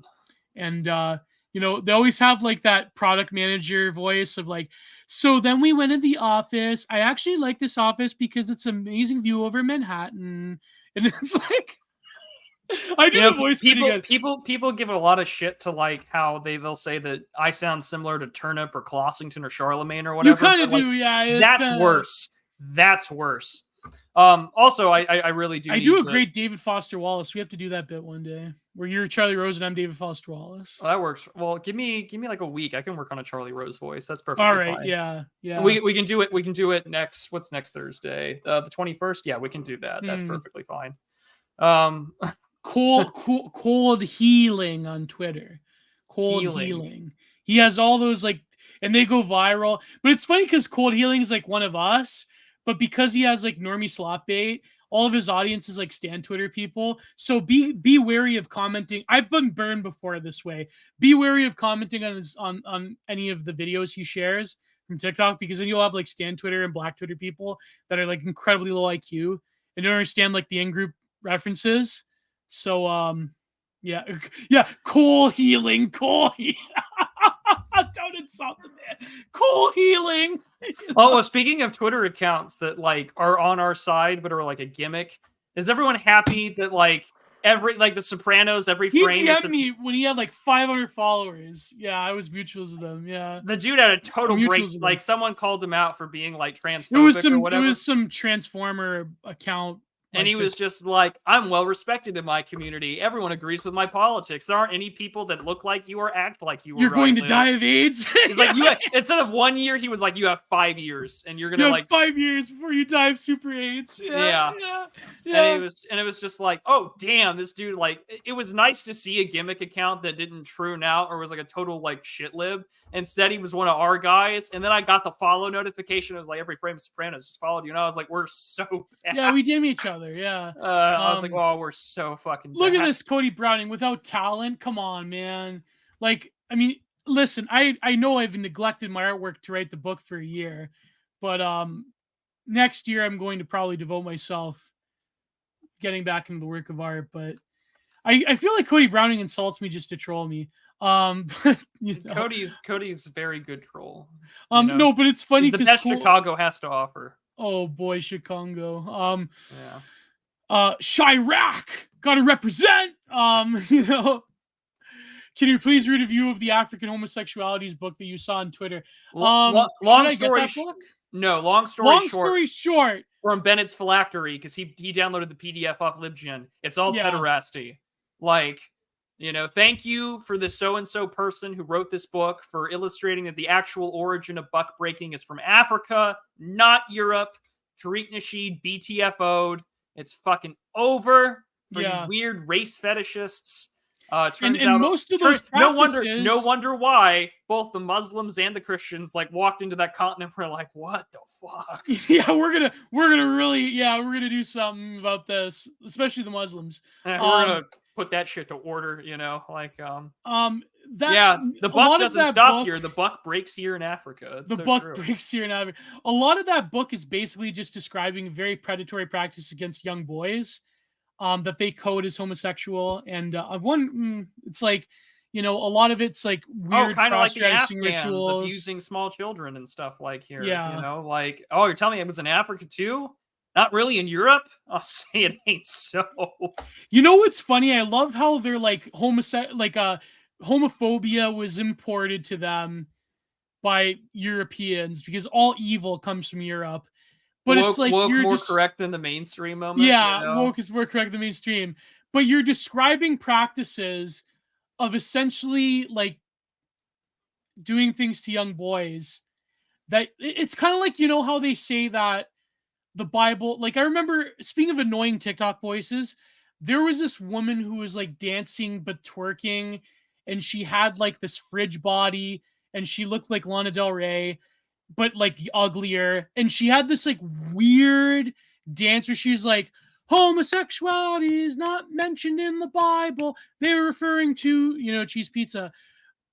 Not realizing when people say that, the Old Testament kind of grouped that together with it's all kind of linked together. It's all kind of like, you know, in biblical scholarship. So, but she had this like really annoying like TikTok dance, and then this youth pastor, of course, did the same about like, you know, doing the stupid dance like homosexuality is not mentioned in the Bible, and it's like, it's same with this book about African homosexuality. I'm sorry, but the stuff that the anthropology that it's describing is predatory against young boys in certain tribes. Not all of them, by the way. There were a lot of tribes in Africa that banned certain practices.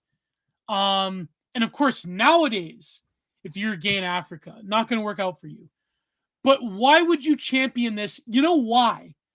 Because the people in these environments, they're banking on white liberal academics not to know the difference, or to not mention the difference, or to read it but not really mention it when it comes to like greater political debates, because they know that if they do, that it's not going to work out for them in terms of the greater public. So they have to lie about things. So all of these like little woke tard MB kids on Twitter can like quote tweet this book with their ethno-narcissism and say that, yeah, you know what? White people were the real homophobes, without really going into the nitty gritty of the actual scholarship in those books. And so maybe I will not buy, but maybe libgen these books, you know, just to like really demonstrate to you what these academics do, the little sleight of hand that these academics do when it comes to these culture war issues, because they're banking on the ignorance of the average libtard that has pronouns in the bio. Well, and it's so, like, and well, cause it's a reappropriate, because this is what happens again. This is what Alaric the Barbarian talks about on Twitter, and I think this is one of the most important things to consider. Is that once you erase and destroy all kind of like Western European like traditional forms of academic pedagogy with respect to history, what is going to get replaced with are all these sort of just basically libtarded ideas that like, actually, no, Africa was the center of homosexuality and we were the evil ones that brought it, you know, went away with it and proscribed it away. And it's just like, and no one is ever going to look into how bad that was, or like what we enabled in Afghanistan. What they mean by homosexual. Yeah, right. And so it's just like, you're essentially just erasing your own form of history, your own academia, your own discipline for it, and you are enabling the worst kinds of relationships and the worst kinds of like civilizational practices. Again, like what is anti-whiteness but anti-civilization? Well, you know, I'm pretty sure if you were to go back in time and tell Frantz Fanon that Africans are the real homosexuals, I wonder what he would say about that. Oh, he'd be jumping for joy. Well, I mean, like, so? Well, what does Frantz Fanon get so like? I mean, the wretched of the earth is a pseudo-sexual ethnographic statement saying, "I'm so excited for the revolutions of the quote-unquote colored masses to take over the world." Basically, he was on the opposite side of Spengler in The Hour of Decision. He was like, "No, it's a good thing. Let it happen. Let me die by them." And so he was typing with one. He was like writing with one. Yeah, he was writing that book with. He was reading The Hour of Decision with one hand. Yeah. So. Oh man. Yeah. I wonder. Do you think Spengler is the anti-Fanon in some way? No, probably not. But like. Have you read The Hour of Decision? But there's much more racist figures that are probably the anti-Fanon.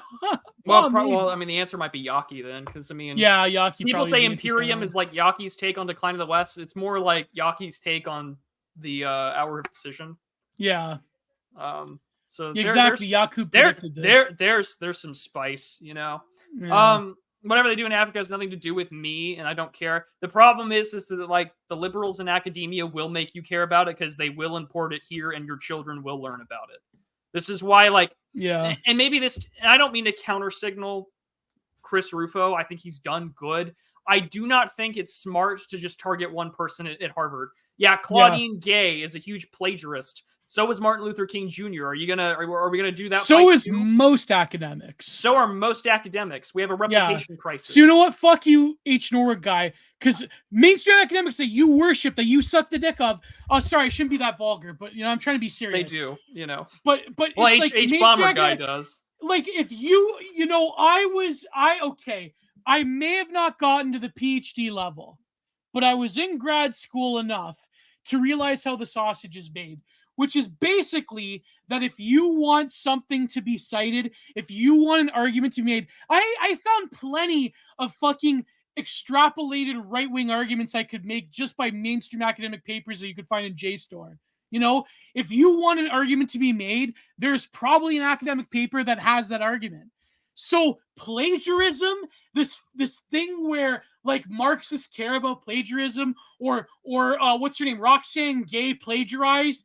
I'm sorry, but the whole academic system, especially humanities, and not just humanities, but even in the material sciences, is fucking advanced plagiarism. I'm sorry. Fuck you with your stupid argument. All academia is just advanced. They teach you more advanced forms of plagiarism when you're writing an academic paper. So this whole bullshit about Roxane Gay or your favorite fucking video essayist, I'm sorry. Most academics are just doing plagiarism. Go fuck yourself. I'm sorry. I did it. The guy that fucking took that position at U of T, who did critical animal studies that I was probably better than him at, he was doing plagiarism. My supervisor was doing plagiarism. You did a heckin' plagiarism. I'm sorry. That's the way academia works. That's the way it works.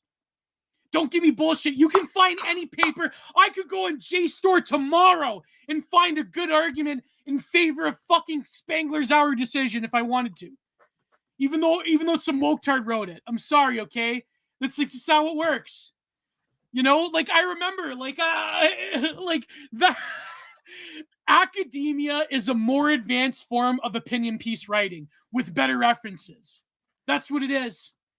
And to make this big argument about anyone can do it. The woke diversity. You mean to tell me the diversity hire at Harvard that she was doing a heckin' plagiarism? Whoa! Oh my God! It's like telling me that Bud Light doesn't have my politics. What do you want me to say about that? Roxane Gay, shame on you for plagiarism. Shame on you for plagiarism. Who's the head of Columbia? Probably did plagiarism. Who's the head of Notre Dame? Plagiarism. Okay? Plagiarism. It's all plagiarism all the way down. And if you think for a second, you stem cells, that there's no plagiarism in chemical research, in physics, in biology, I'm sorry, man. You ever heard of the replication crisis? I was about to say that, yeah. Half the shit that gets published in science today cannot be replicated. But we make this big fetish. I'm sorry, man. It's just... You mean to tell me... We can't even replicate certain cancer treatments. Yeah, exactly. You mean to tell me the woke diversity hire at Harvard did a little bit of You mean to tell me that Black Science Man basically plagiarized half his physics PhD? Oh, I'm sorry, man. I don't know what to tell you about that. Sorry, I cut you off, Primverse. When people make a big deal, you realize that in the internet age, with the global brain that we have on my fucking fingertips at all times, that plagiarism doesn't even matter. It's like when people make a big deal that, you cited Wikipedia. Yeah, Wikipedia cites other sources. And Wikipedia can be edited by some fucking freak with coding socks. Like most academic journals. Most academic journals are edited. Guess what? You want to know the big fucking secret? And I knew people that edited academic journals. They're the same worm-like characters that edit Reddit pages, that edit Wikipedia pages, and that monitor all websites, are the same type of personality that never left their grad programs, that edit fucking academic journals. And but you know what's crazy is that if you're creative enough, you can bypass their shit library and you can end up citing sources that basically make reactionary arguments. If you just like a little bit of creativity, nudge here, nudge there, quote this section, but don't quote that section. Because who the fuck's going to read this shit? Nobody. You know who reads most academic papers in JSTOR? Your supervisor, the 3 people on your academic committee, and the 5 people that may run across it after it gets published. And maybe the person, the Janny in the coding socks that's editing the fucking article. That's who read academic. Or schizos that find a way to bypass JSTOR through Sci-Hub. That's the only people who care. So make it free. Make the standards so low that they might as well just be opinion pieces. You know why? Because they fucking are opinion pieces. I'm sorry, this fucking nose up in the air bullshit about academia being pure. It's not a reality. It's not. So Roxane Gay plagiarized. She plagiarized. A woman who is a fucking diversity plagiarized. Oh my God. The world has to stop. But of course, it's because of those anti-Semite Palestinian kids. They're making it so hard. Like, give me a fucking break. This is like a guy who's Norwooding. A BreadTube video essayist. He's like a cleaning out. He's like when iDubbbz used to do content cops. Oh my God, I'm so scared. I gotta cite my sources in my video essay because H Bomber guy's gonna get me. Like, you fucking kidding? You hear yourself? A millennial video essayist that calls himself non-binary, even though he only fucks women. Like Thought Slime. He's got to cite his sources in a video essay talking about a fucking Harry Potter movie being transphobic. He's got to cite his sources. Like, you realize how ridiculous this is? It's so beyond the pale. Internet historian didn't cite a mental floss article in fucking 2023. He didn't cite it. Who reads mental floss in 2023? Yeah, I'm good, Prude. I'm good. It's just like these people just really. Yeah, I just figured I'd shut the fuck up for. Well, I must to cite those JSTOR sources on being transgender in Shiny Time. How Sir Topham Hatt was an evil transphobe oppressing the trans. Shiny Time Station. Thomas is. Like it's a good shot. Sorry, Prude. I totally ruined that. No, you gave the audience. Right, I gotta get some water. Yeah, you gave the audience what they wanted. It's. Man, fucking matter. Can you explain this Roxane Gay situation? I'm confused. Like, I only know that Claudine Gay. Sorry, Claudine Gay. Roxane Gay. I got confused. Gives a shit. Who cares? Prude shutting his white ass up and sitting down to listen to his Italian. Yeah, what the fuck's the point of me being on here? I'm sorry, Prude. I'm very sorry, man. It was just like I got carried away. It's just like it's a topic close to my heart, and that's why we're here. Does Claudine Gay have an OnlyFans? No. Oh, of course not. She's gonna after she gets fired from Harvard. Maybe, you never know. No. Well, I mean, this is the thing. She isn't going to go get fired from Harvard. Like, the board has already made the decision to stick by her. And if she gets fired today or tomorrow, what is this conservative cancellation campaign? Really? You're going to make it about merit? You're going to make it about ethics in academia? No.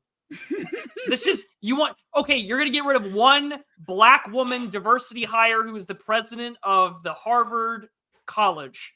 Won't do shit. You don't own Harvard. You don't own Harvard. You don't own the board. You don't seize the endowments. What the fuck are you doing? I'm sorry. I mean, it's great. It's great, Rufo, that you want to go off on Claudia Gay, that you want to interview students that have been fired for plagiarism. I don't give a shit. This is the wrong target. You are bombing a house when you should be bombing the factory. You are over the wrong target. You're over the wrong target because it's one person. It's not the institutions. Harvard is still culturally Harvard at the end of the day. You're not going after foreign student visas. You're not going after blatantly discriminatory hiring practices. You're not doing anything about how the recruitment board selects its students. Almost all of the white students on there are legacy, admins. They're not new white students. Or their parents gave millions of dollars to Harvard. Parents gave millions. And so, you can say, oh, we're gonna put the woke away. We're gonna pull money out of the endowments. They still have one of the largest endowments in the fucking country. I'm sorry, unless you're gonna do what JD Vance is remotely suggesting, which is even a poorer decision. We're just gonna tax the endowments from 9 to 35%. What good is that gonna do? It's not. It's not gonna do shit. And what better yet, you're going to give that tax money to the United States federal government, where it's going to get wasted on foreign aid, or it's going to get wasted on spending it on the debt or some or maybe project. Giving more arms to Israel to bomb children in Palestine. It's not going to work. It's not. It's not going to work. And so, she can sit there and she can listen, or Caroline Swain can talk about how she was plagiarized by Claudine Gay word for word. It's the wrong target, because as we've learned from the Trump administration, as we've learned from Biden, as we've learned from Obama, that if you can cut the head off the snake. It's a hydra. It's going to grow another fucking head. It's the departments, it's the managers, it's the bureaucrats, it's the people that offer these people money. Preach, King, preach. You're not going, I'm sorry, this is the wrong target. You're trying, and all it would take is some leftist. And I'm sure someone's already made the comparison. You can go on Twitter right now and check it for me. Someone has probably said that all that this is conservative cancel culture committing a lynching on a black woman. None of this fucking matters at all. Really, it just gives them excuses to say that you're lynching a black woman in academia. That's all that they're going to do. When really it doesn't matter. Listen. If I were smart, if I were a smart leftist, I would say that what Rufo is doing is engaging in violence against black bodies and black women in education, where they're already systemically discriminated against. You know what's funny? That reminds me. That's it. That reminds me of when Sean, back when he was on the Weekly Sweat before he had to leave, when he debated Hunter Avallone, he said that about the trans thing, he's like, well, don't you think that men are invading women's spaces? That's what you got to do. You got to concern troll them. All you have to do is, that's all this is going to be. It's if you were smart, I would be moral fagging every day. Yeah. Why are you hating black women? Why are you trying to lynch a black woman's academic career? Yeah. Why are you trying to target the historic anti-blackness of higher education? All it takes is that. And like Hunter Avallone, look at where Hunter Avallone is now, Matthew. And like Hunter Avallone, all this woman has to do is stand behind other women while the shots go for her, and nothing's going to happen. Yeah. All that this means. No, but also Chris Rufo trying to cancel. By the way, I got her mixed up with that fat ethno-narcissist. I mean, I'm fat too, but that Roxanne Gay journalist that here is the thing. I don't know very much about Claudine Gay or whether she hates us or whatever. I'm assuming she's an all right person. If she's a dummy for plagiarizing, because literally, what is the difference? Apparently it's 5 out of the 11 total papers she has ever written. And again, I don't think that's surprising. Well, this is the first thing. Because all academics do that. That's my point. It's to take a line from Dr. Timothy Roth, who used to work in the Reagan administration. He had said, all public financing, all models about what works for the government spending is all bullshit. I can make a model right now that says Medicare for all works. Yeah. Right? And it's good for the economy and it can solve the deficit spending. It fucking won't, but it does. But you can make the argument. But you can make the argument and you can make the model. Yeah. And that's how it works. I could defend Spangler with academic writing right now. Right. I could defend Evola with academic writing. If I just coax it a little bit. If you cite the right sources, if you cite the right sources and get it published in a journal. No, but that's what I mean. Roxanne. Claudia Gay is not a unique case because she's a black woman or whatever. If you go to any head of Harvard, black, white, Jewish, Asian, Chinese, whatever, it doesn't matter. You know why? Because if you run an AI program to detect plagiarism through every academic paper of any head of any university in America, you're going to find something. You know why? It takes 2 seconds. You can literally run it through Grammarly right now, and they're going to tell you that you're plagiarizing. If a basic bitch language model can tell you you're plagiarizing, none of this matters. Yeah. This is this isn't the victory that you want. I'm sorry. Like, this is my biggest critique of this whole Rufo thing. Getting one person fired off of a board that will probably still be there. You're not sacking the entire board. A black woman in America also is incredibly unoptical. Yeah, if you went like, after I'm sorry, like a white Rufo. libtard, or if you went after well, I don't want to say, but you know the other one. Yeah. Like, you're attacking the most magical, precious class of the left. Yeah. An academic black woman. Like, sit your white ass down, Rufo. We don't care that you would call yourself Italian or identify that way. They see you as white. They call you a white supremacist. They call you a Nazi. So all that you're doing with this, like, sort of coordinated stuff with Chris Burnett and the others, who, don't get me wrong, is fine. I think it's good that you're investigating the fact that, like, all of academia is a joke. Yes, it is a joke. We just listened to Geo rant about it. Academia is a joke. We have a replication crisis. None of this fucking matters. So unless you're going to seize the endowments or financially cripple Harvard University, none of this matters. You want to talk about another, this is deadly, okay? Because as much as I defend, well, I don't defend, but like, as much as I hate those like stem cell spurgs, if you look at here's another big crisis. If you look at the average age of academic scientists in America that work in either academia or corporations that do R&D, you know what the average age of that person is? 55 and 60 up. The average age of the Chinese scientist. Now the Chinese scientists, let's not get into it, because they have their own they have their own competency crisis as well. Oh man, if you think we have it bad, so do they. Like, we can't. Yeah. Oh yeah. If you want to get away with shady shit, you get published in a Chinese journal. Oh yeah. But I mean, I had dinner. The average age is probably 25 to 30 of their scientists. I had dinner with a friend the other day, old friend from college, a debate friend of mine. I was tempted to write about it, but maybe I'll just talk about it here. Yeah, he works for Raytheon. The dude is an incredibly successful. I think he just turned like 30 something. The dude is very successful. He's one of the first people that made like junior manager under 30. And he was just like, bro, you have no idea how bad it is. Yeah. I am the youngest person in my office. I'm one of the youngest people in my department. Everyone here around me is like 50 or older.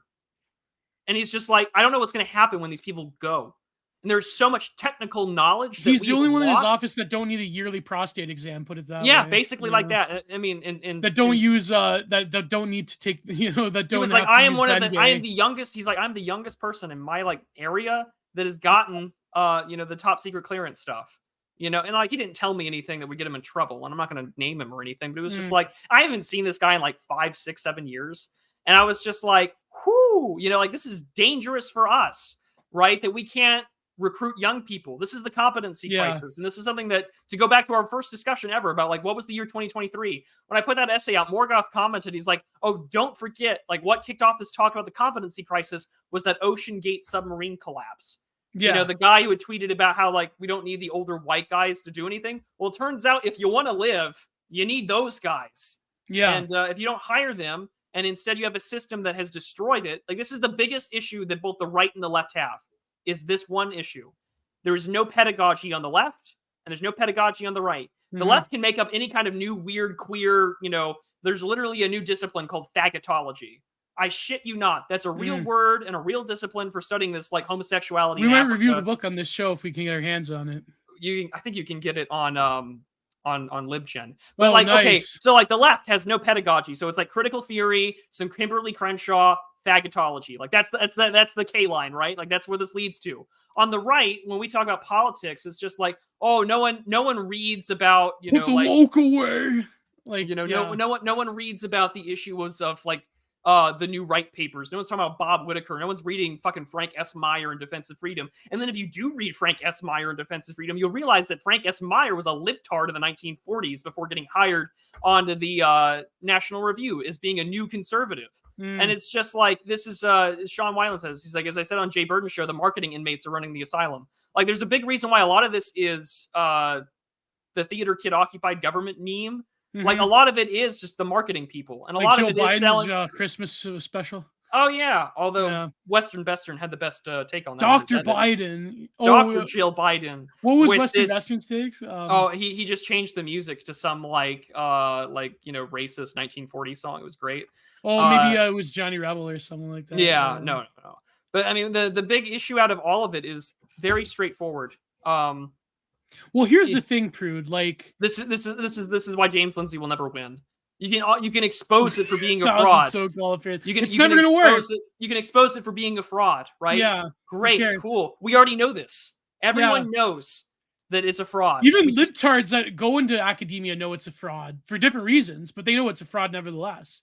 They know that you're fucking working for not even 15 grand a year as a grad, and you're in the age of 35. Like it's, like here's the thing. You're all that you're doing is you're entering a PvP, clout chasing starfucker arena. You're all searching for that sinecure of a government job or an academia or an activist. And if you have an entrepreneurial spirit about you and you're somehow a leftist, congratulations. Then what are you going to do? You're going to start your own NGO. You're going to get some seed money from some grant be like somewhere. That Zyhead guy that did the Black Lives Matter Harvard application. Exactly. Yeah, he runs some stupid left. Yeah, and to rip from Solzhenitsyn, we know they're a fraud. They know it's a fraud. We know that they know it's a fraud, yet they're still doing it.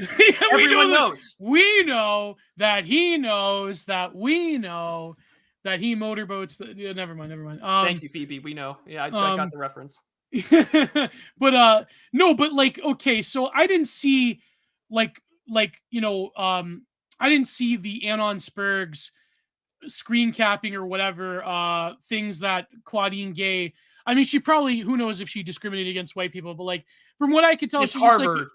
This is why the whole affirmative action thing was about whites and Asians, but really it's about whites and, it's really about Asians and Jews. Yeah. I mean, this is why, like, the whole nothing new under the sun thing that's said in the Psalms, like, it's true. Like, this is why I find it so funny when we're talking about, like, we're seeing all these sort of, like, left-wing Jewish individuals being like, well, man, they don't know how bad the left is treating, like, Jews right now. I'm like, do you guys not remember the fucking 60s at all? Yeah. Do we not remember Norman Podhoretz writing My Negro Problem in Hours? Do we not remember how neoconservatism got birthed when, like, some Jewish guy who called himself a black ally got mugged? Like, historically speaking, this has happened before. The difference is this. We don't have the demographics of the 1960s anymore. Nope.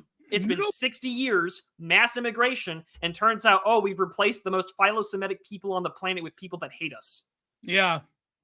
Yeah, but hate us because they think that we're white people. Yeah. And I mean, that's the other thing too, right? It's just like, we've been training this generation for like 60 years to hate white people. We're not white people, but we say we are when it's convenient. It's like, No, but my point being is that, like, Claudine Gay, like, she's just a normal whatever. Like, maybe I was a bit. She's probably a very normal leftist. A normal, narcissistic. She seems like a nice lady. Whatever, who cares? Like, I mean, maybe I shouldn't have called her a diversity hire, but I mean, evidently she's not a very good academic. But like, I mean, I wonder why. Let's face it. Like, she's probably just a normal. I probably could strike up a conversation about Michel Foucault with her, or Mbembe or whatever. Like, I have no hatred towards this woman, but in actuality, like I was saying, and here's the problem with people like Chris Rufo. Okay, and I know a lot of friends of mine are friends with Chris Rufo. Okay, whatever. But I speak truth, and at least I like to try. But it's like, here's the thing. You can't, quote unquote, cancel the woke away in academia, because the whole system, and here's the thing.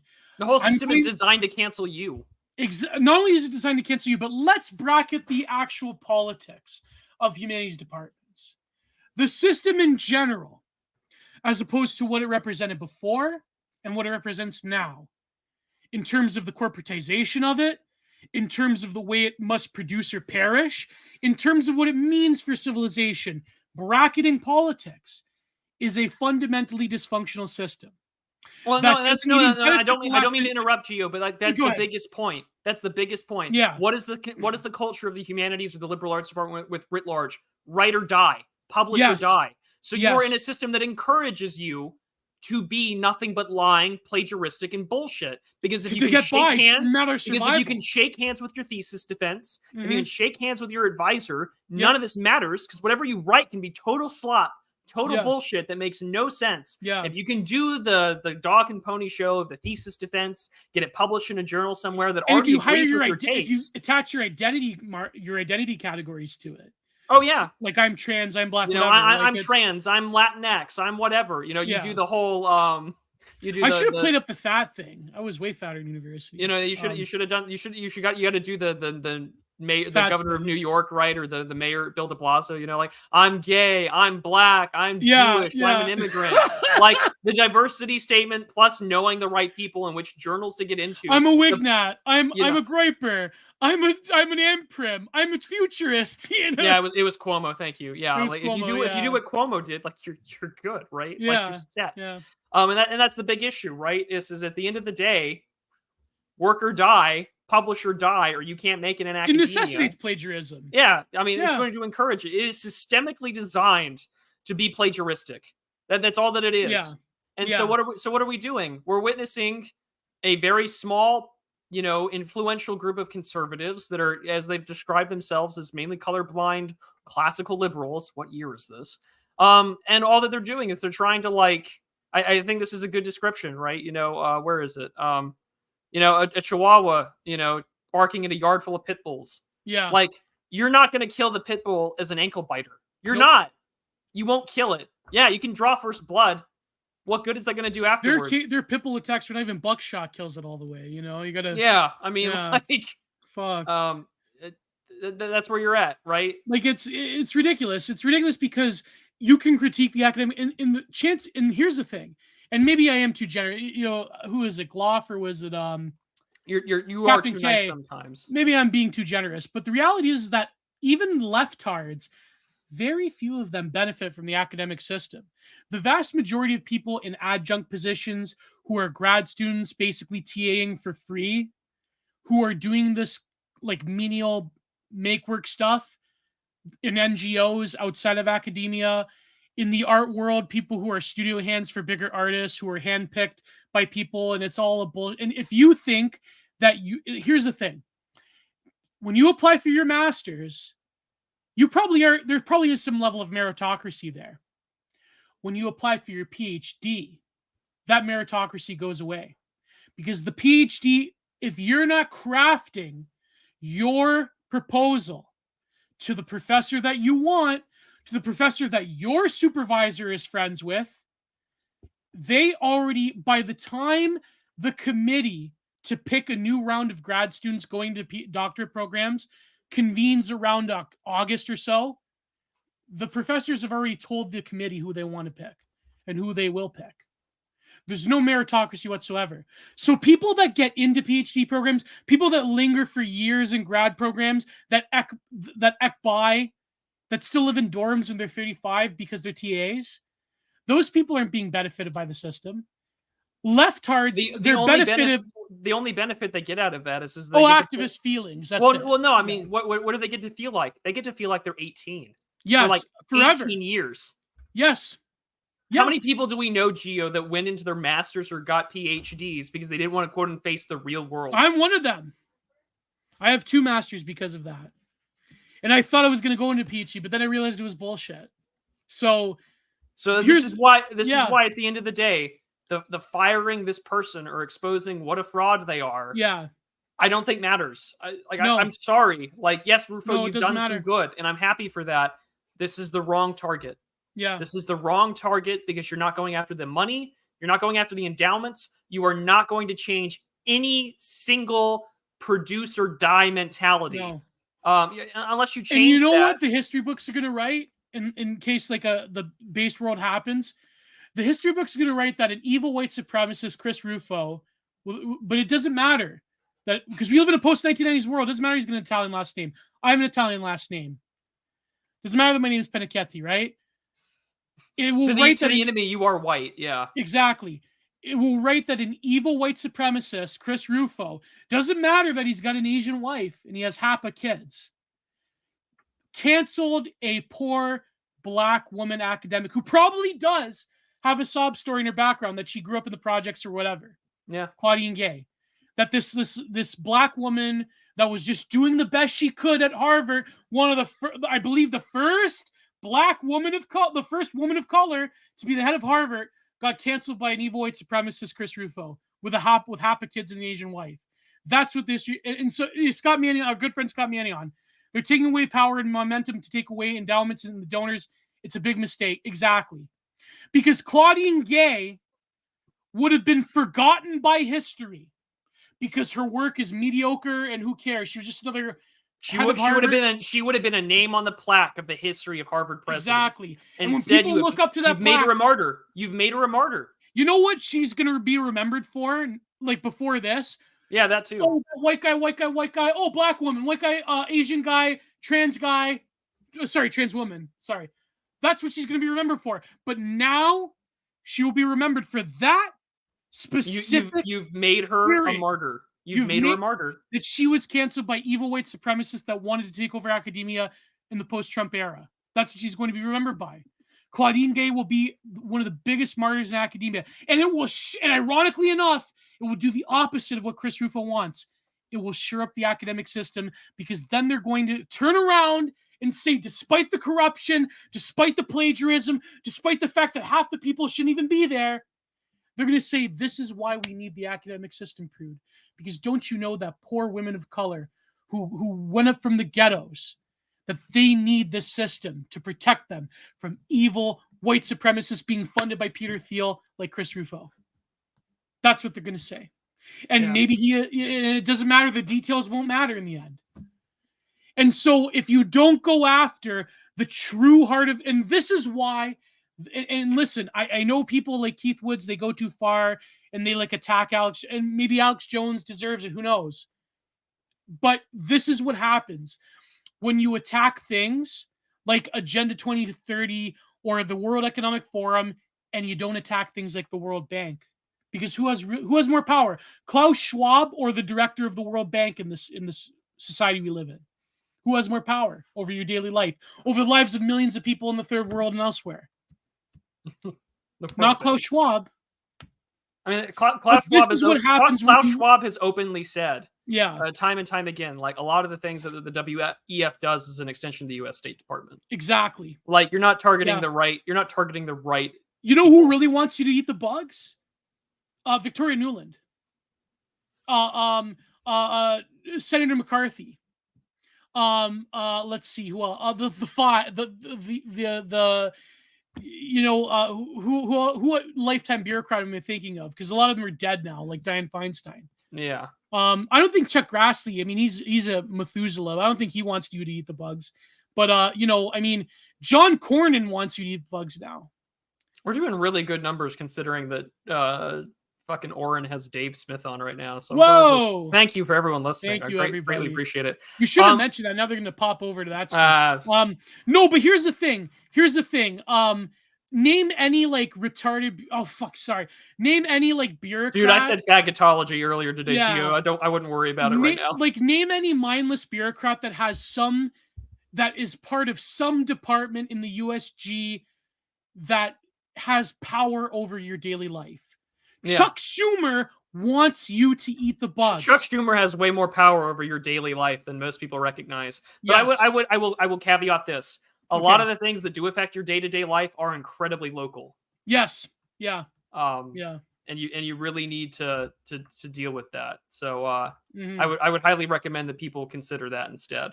100%. No, I mean that's the thing. Like because like I really want to be friends, and I am in real life. I am more friendly with the guy that does like city sewage than I am. I know my congressman. I've met him personally, but still, like it is a crazy world that we live in. You see that John? I tagged you in that John Cornyn video from. Yeah, I know. I mean, like John Cornyn. But that's boomer opinion. That's boomer opinion. Like they're more American than we are. They care about self-government. It's just like for those who do know, John Cornyn was. No one gives a shit about self-government, John. Yeah. I care about the fact that like my border is useless, and like you know what John Cornyn did. And here's the thing, compared to Klaus Schwab, if you're a Texaner, John Cornyn overseed one of the reddest of red states, the most patriotic. We're Texas. We're America. He oversaw Texas becoming a fucking sugar plum purple. That's what John Cornyn oversaw in his tenure. Texas is fucking Sweet as a fucking sugar plum now because of people like John Cornyn and the Republican Party in Texas. If you got that Tariq Nasheed reference, sweet as he's sweet as a sugar plum. Like it's sugar plum is purple. And I mean, if he sits on the Judiciary Committee, Finance, and Intelligence. Yeah. But yeah, I mean, like, this is the thing. Is that you're because conservatives, and here's the thing. Here's the only thing I will ever agree with Richard Hanania on is that conservatives have fucking television brain. You know what else they have? They have fucking talk radio brain that tells them that some fucking thought that some whatever the rand, or it's the same with leftists too. It's the same with people that are like chapotards. That whatever the Rand Corporation was doing in the 70s is more important than what the Five do now. Right, the Squad does now. It's like, it's the same with conservatives. It's like it's a typical like fucking Q-tard shit where it's like whatever Klaus Schwab and Agenda 2030. No, what John Cornyn does now is more important on your daily life than what fucking Klaus Schwab does, or what the Club of Rome did in the 70s in Italy. With Operation Gladio, it's like, you know what I mean? Like, those are the people that determine your life. Sorry, I cut you off. No, you're absolutely right. And I mean, like, I've been talking about this in the background in like the OGC chat. It's just like, people don't understand. Like, Klaus Schwab stole my erections. It's so true. So true. Klaus Schwab is stealing all your Viagra. You need to get to work. No, but I mean, like, the big issue is that we've been talking about this in the OGC chat. It's just like Texas is really important to hold on to just because of its resources and where it's geographically located. And it's symbolic as well. Well, yeah, and symbolic stuff too. But like, oh man, it is ridiculously bad how no government official in Texas, maybe with the exception of Ken Paxton, knows what fucking time it is. None of them. And the left thinks he's a Nazi, and those that do will never get elected. None. Yeah. Well, I think Paxton, the left, they think he's a Nazi. They're kind of like, because Ken Paxton knows that like his voters are being demographically replaced, and that Governor Abbott's not doing jack shit about it. Yeah, like it's like how they think that Miller is a Nazi, even though he's Jewish.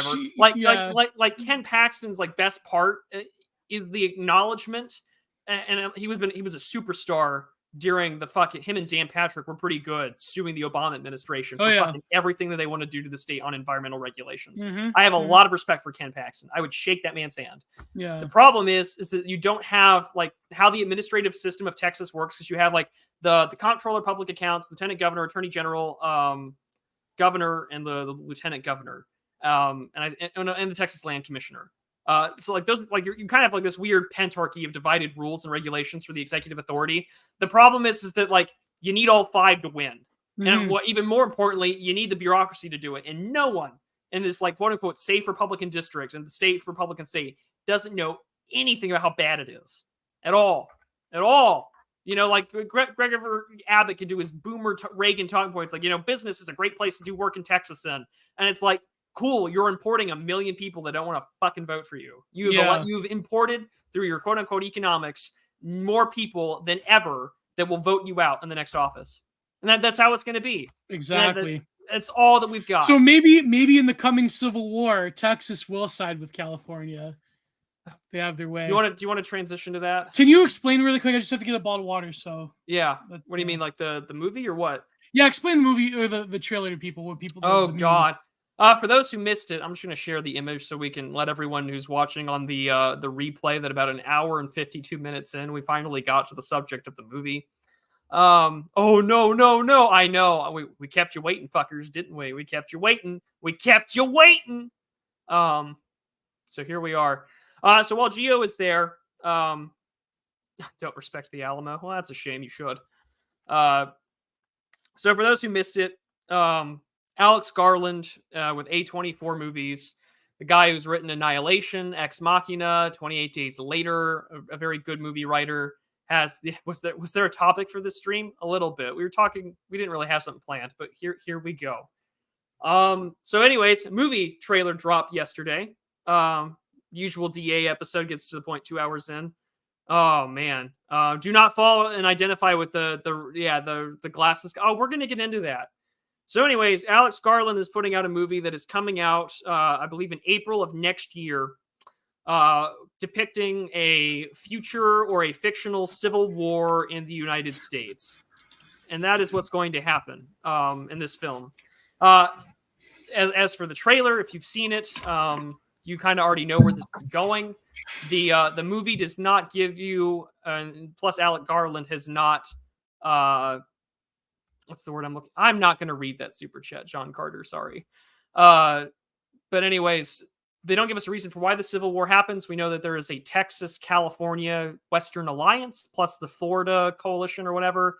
The movie is very coded to give me that the federal government is the sort of white systemic power base, which is the problem because it isn't in real life. We have Nick Offerman, best known as playing the libertarian public sector employee from Parks and Rec. Very liberal in real life, but he's sort of the Hollywood... Wasn't he a gay man in The Left of Us? Yes, Left of Us. Last of Us. The gay survivalist in there. So yeah, 2 major American states got along. That was the first. He was Ron Swanson, wasn't he? Or no? Yeah, he was Ron Swanson from Parks and Rec. So everyone kind of knows him to be some Chungus Chapo-tard type. In real life, yes. But on the internet, with his fictional personas, he's known as like the gruff Gen X boomer dad who hates the government and just wants to be left alone. That's pretty cool if the snipers are on the Statue of Liberty. That is pretty cool. Kind of, yeah. I mean, like, Garland is an Englishman. Yes, he is. Garland has made some good movies. Oh, yes.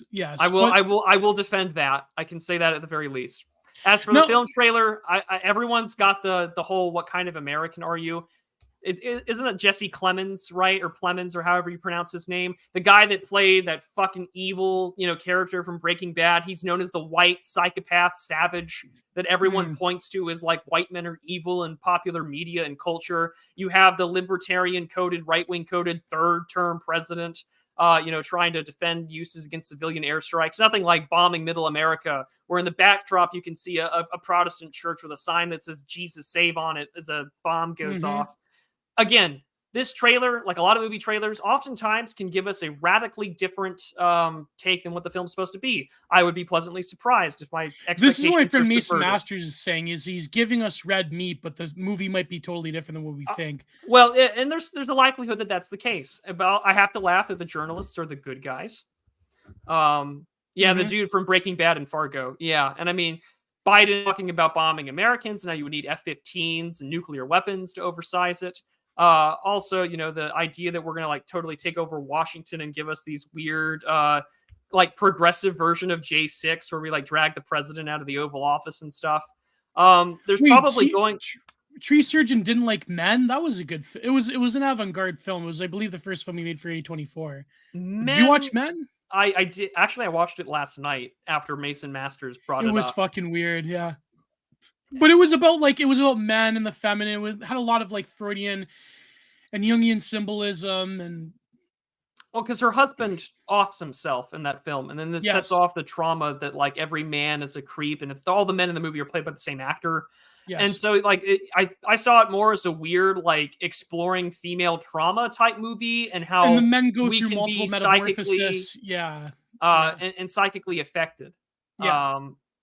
But also within the female psyche, that trauma coming from the masculine is shedded and repeated over and over again. The shedding part, that was clear, like shadow symbolism. The fucking Tool lyrics, my shadow shedding skin. Like that is a clear psychic shedding of that trauma event repeating over and over again. And so it has a lot of depth psychology stuff going on, but I understand why people would be off put, because it kind of did leave on a very weird and absurdist point. But anyway, sorry, I cut you off. What were you saying with Nick Offerman? So, the trailers dropped. I mean, we saw the guy with the bright dyed hair and the painted fingernails behind a sniper rifle, or maybe it was a Barrett or something. And then I believe it was a Barrett 50 caliber. Yeah, I think so. And then on top of the fact that like it seems like this is an all-out war on Washington, on Washington D.C. and the corrupt power. The trailer was red meat for everybody. And I was listening to Devin Stack talk about it last night. I was listening to also the Claremont Institute fellas talk about it. And I think everyone has a very similar take that this is just red meat for everybody, but also that based on the trailer, which again, the movie hasn't come out, but it's kind of strange that we're talking about, after all this rhetoric, after Biden has stand in front of the White House with red, black lighting, and the two Marines. He talks about how evil MAGA Republicans are, so the walls are closing in, and all of a sudden, war is going to happen. And of course, the film itself, the trailers got, of course, the Florida, allegedly the Florida guys, in Hawaiian shirts and combat vests. Igloo boys, the big igloo guys. And at the same time, Jesse Plemons, what kind of American are you? And it couldn't be more on the fucking nose than a white male, rifle, blood in hand, rose-colored glasses. And people, of course, are identifying with this. People said he looked like Baked Alaska. Kind of, but not really. Yeah, not really. Sean Wyand, I did see Jericho. That was a great show. Yeah, Jericho was great. Jericho. Yeah. Jericho does the Civil War thing way better. It's a shame. It's a shame, like Jericho and like every other show of its era gets screwed over by like the OG writer strike. But anyway, there was this show with like nanobots. It was kind of weird. I think it was called American Revolution or something. It was called Revolution. Where like the war, like all electricity dies. Yeah, and they canceled it. Yeah, it was another show that got mid-season. Screwed over by writing. Yeah. Man, see, they're much better television years ago. But anyways, I know people are sort of identifying or memeing. I have a theory I'll take on this trailer, by the way, but go ahead. Yeah. Well, I mean, a lot of people are doing like the whole memeing or identifying with it, the hijack of the author. I guess I'm a little more concerned about that, and maybe this is me being a concerned troll or whatever, but I don't know. Like a couple of weeks ago, we were all fundraising for Doug Mackey. Maybe like memeing and identifying with like a guy that wants to like kill journos is maybe not the best idea. Yeah, we don't know how Doug Mackey's case is going to go. It's on appeal right now. That's what Charlemagne said. I mean, it's on appeal right now, and he's out on a bond because he's on appeal. Good for him. However, say the court rules against him and he goes to jail. That really does determine for people like you and I, if we shitpost on Twitter or whatever, how much time you and I have left before someone arrests us, especially me as an American. And I guess that worries me because it's just like, there are a lot of good people I know on Twitter. I've met at IRL and such. I don't want you to go to jail for a shitpost, like, I don't know. It's just, to me, this movie also might just be, and maybe I'll play devil's advocate. For instance, this movie could just be red meat for both sides and a way for Alex Garland to say, "Look how stupid you all look." Yes, or he could reverse the culture war, and he sees that the libtards are the bad people. Actually, yeah, kind of like how the third season, although I hated the third season of True Detective, was like reversing our expectations. Yeah, to be like a cheese pizza, like Little St. James Comet ping pong ring, but really it was like they were protecting the girl, right? Vingol, I have to ask Gio for weight gain advice. Okay, I'll give you good weight gain advice, Vingol. Have a traumatic, emotionally driven attachment to food, then basically tumble your emotional state down to where you're, you can't function. Are you saying eat your feelings? Yes, basically lower your emotive state down to where you cannot function as a normal human being, then create a pathological attachment to certain foods, and then you'll gain more than the grizzly bear power lifter. There you go. No, but that was actually a pretty dark response to a good friend of ours. I shouldn't have said that, but like, I don't know if Vingol was trolling me or not, but no, I don't know, man. Like, listen, that may be a troll, but that is the reality of weight gain, is that a lot of, and I think like the right wing has, on Twitter especially, has a less than charitable take on why people are obese. But anyways, that's a can of worms I probably shouldn't open until I lose another 100 pounds. But it's like, I had a theory, so I'll take on the journalism thing. So, but you finish your point, Pri. I think, did I cut you off? The last thing I was just going to say is that like journalism in itself, like whether they know it. I know that they know it. Again, it goes back to we know that they're lying. They know that they're lying. Blah blah blah blah blah. We journalists know that they're part of like the fourth estate, right? Yes. They know that they're an extension of the federal government. We know that the media and the state work very close together. We know this, right? Like that's end of discussion. So to act like we're going to expose some story or that we're fighting against the evil regime, no. Kirsten Dunst, she she looks okay for being in her late 30s, early 40s.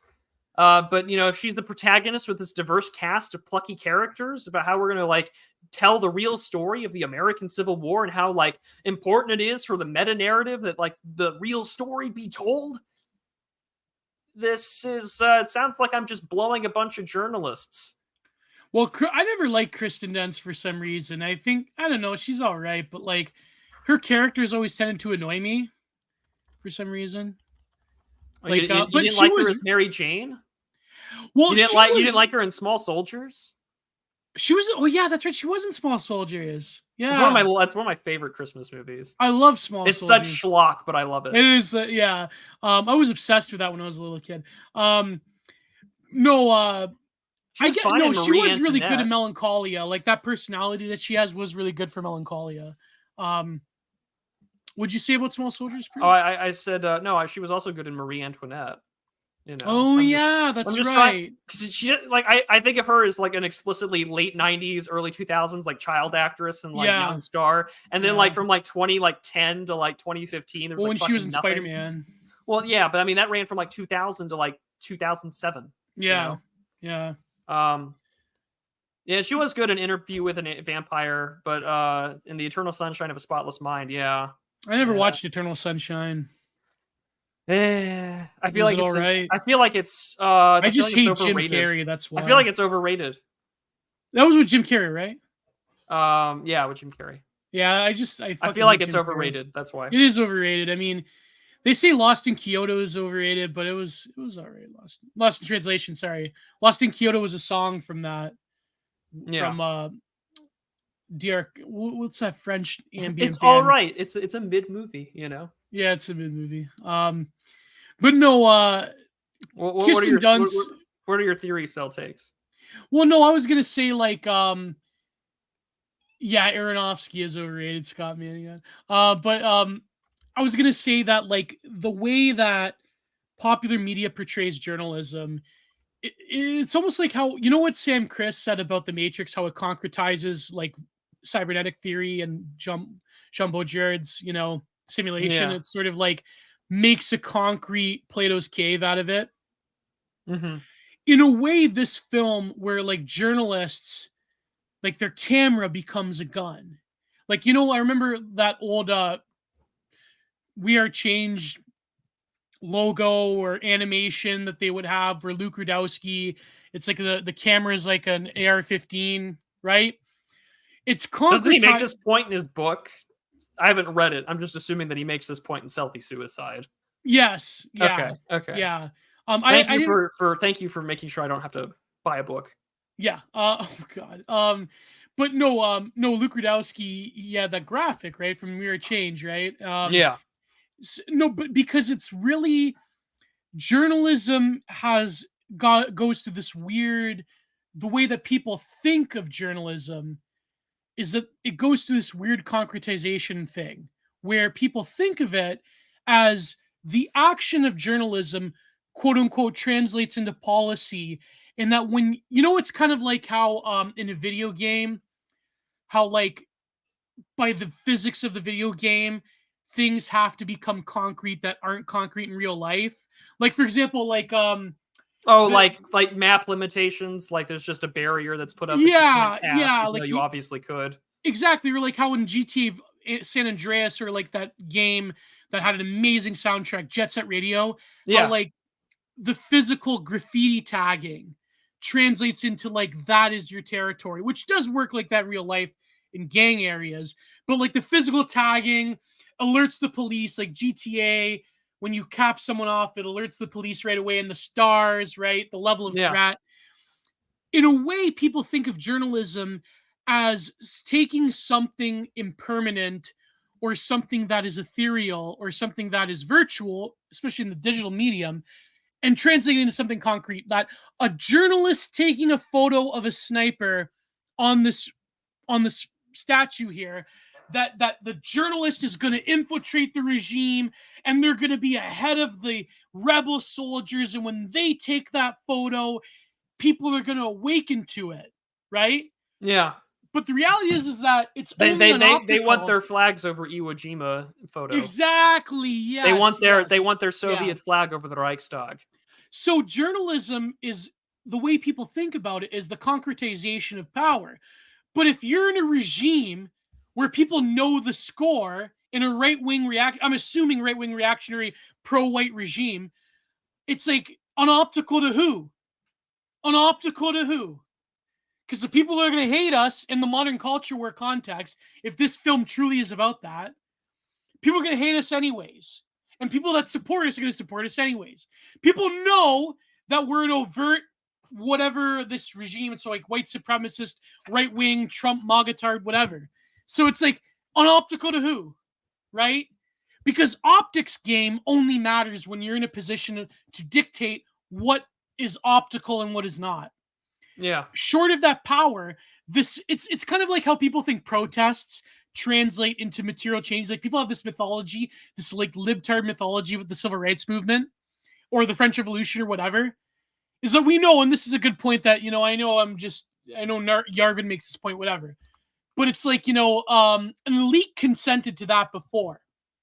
So to say that a physical demonstration of protest matters in the absence of concrete power, and then power manifests around that protest movement materially after the protest, is a total skewed way of looking at it.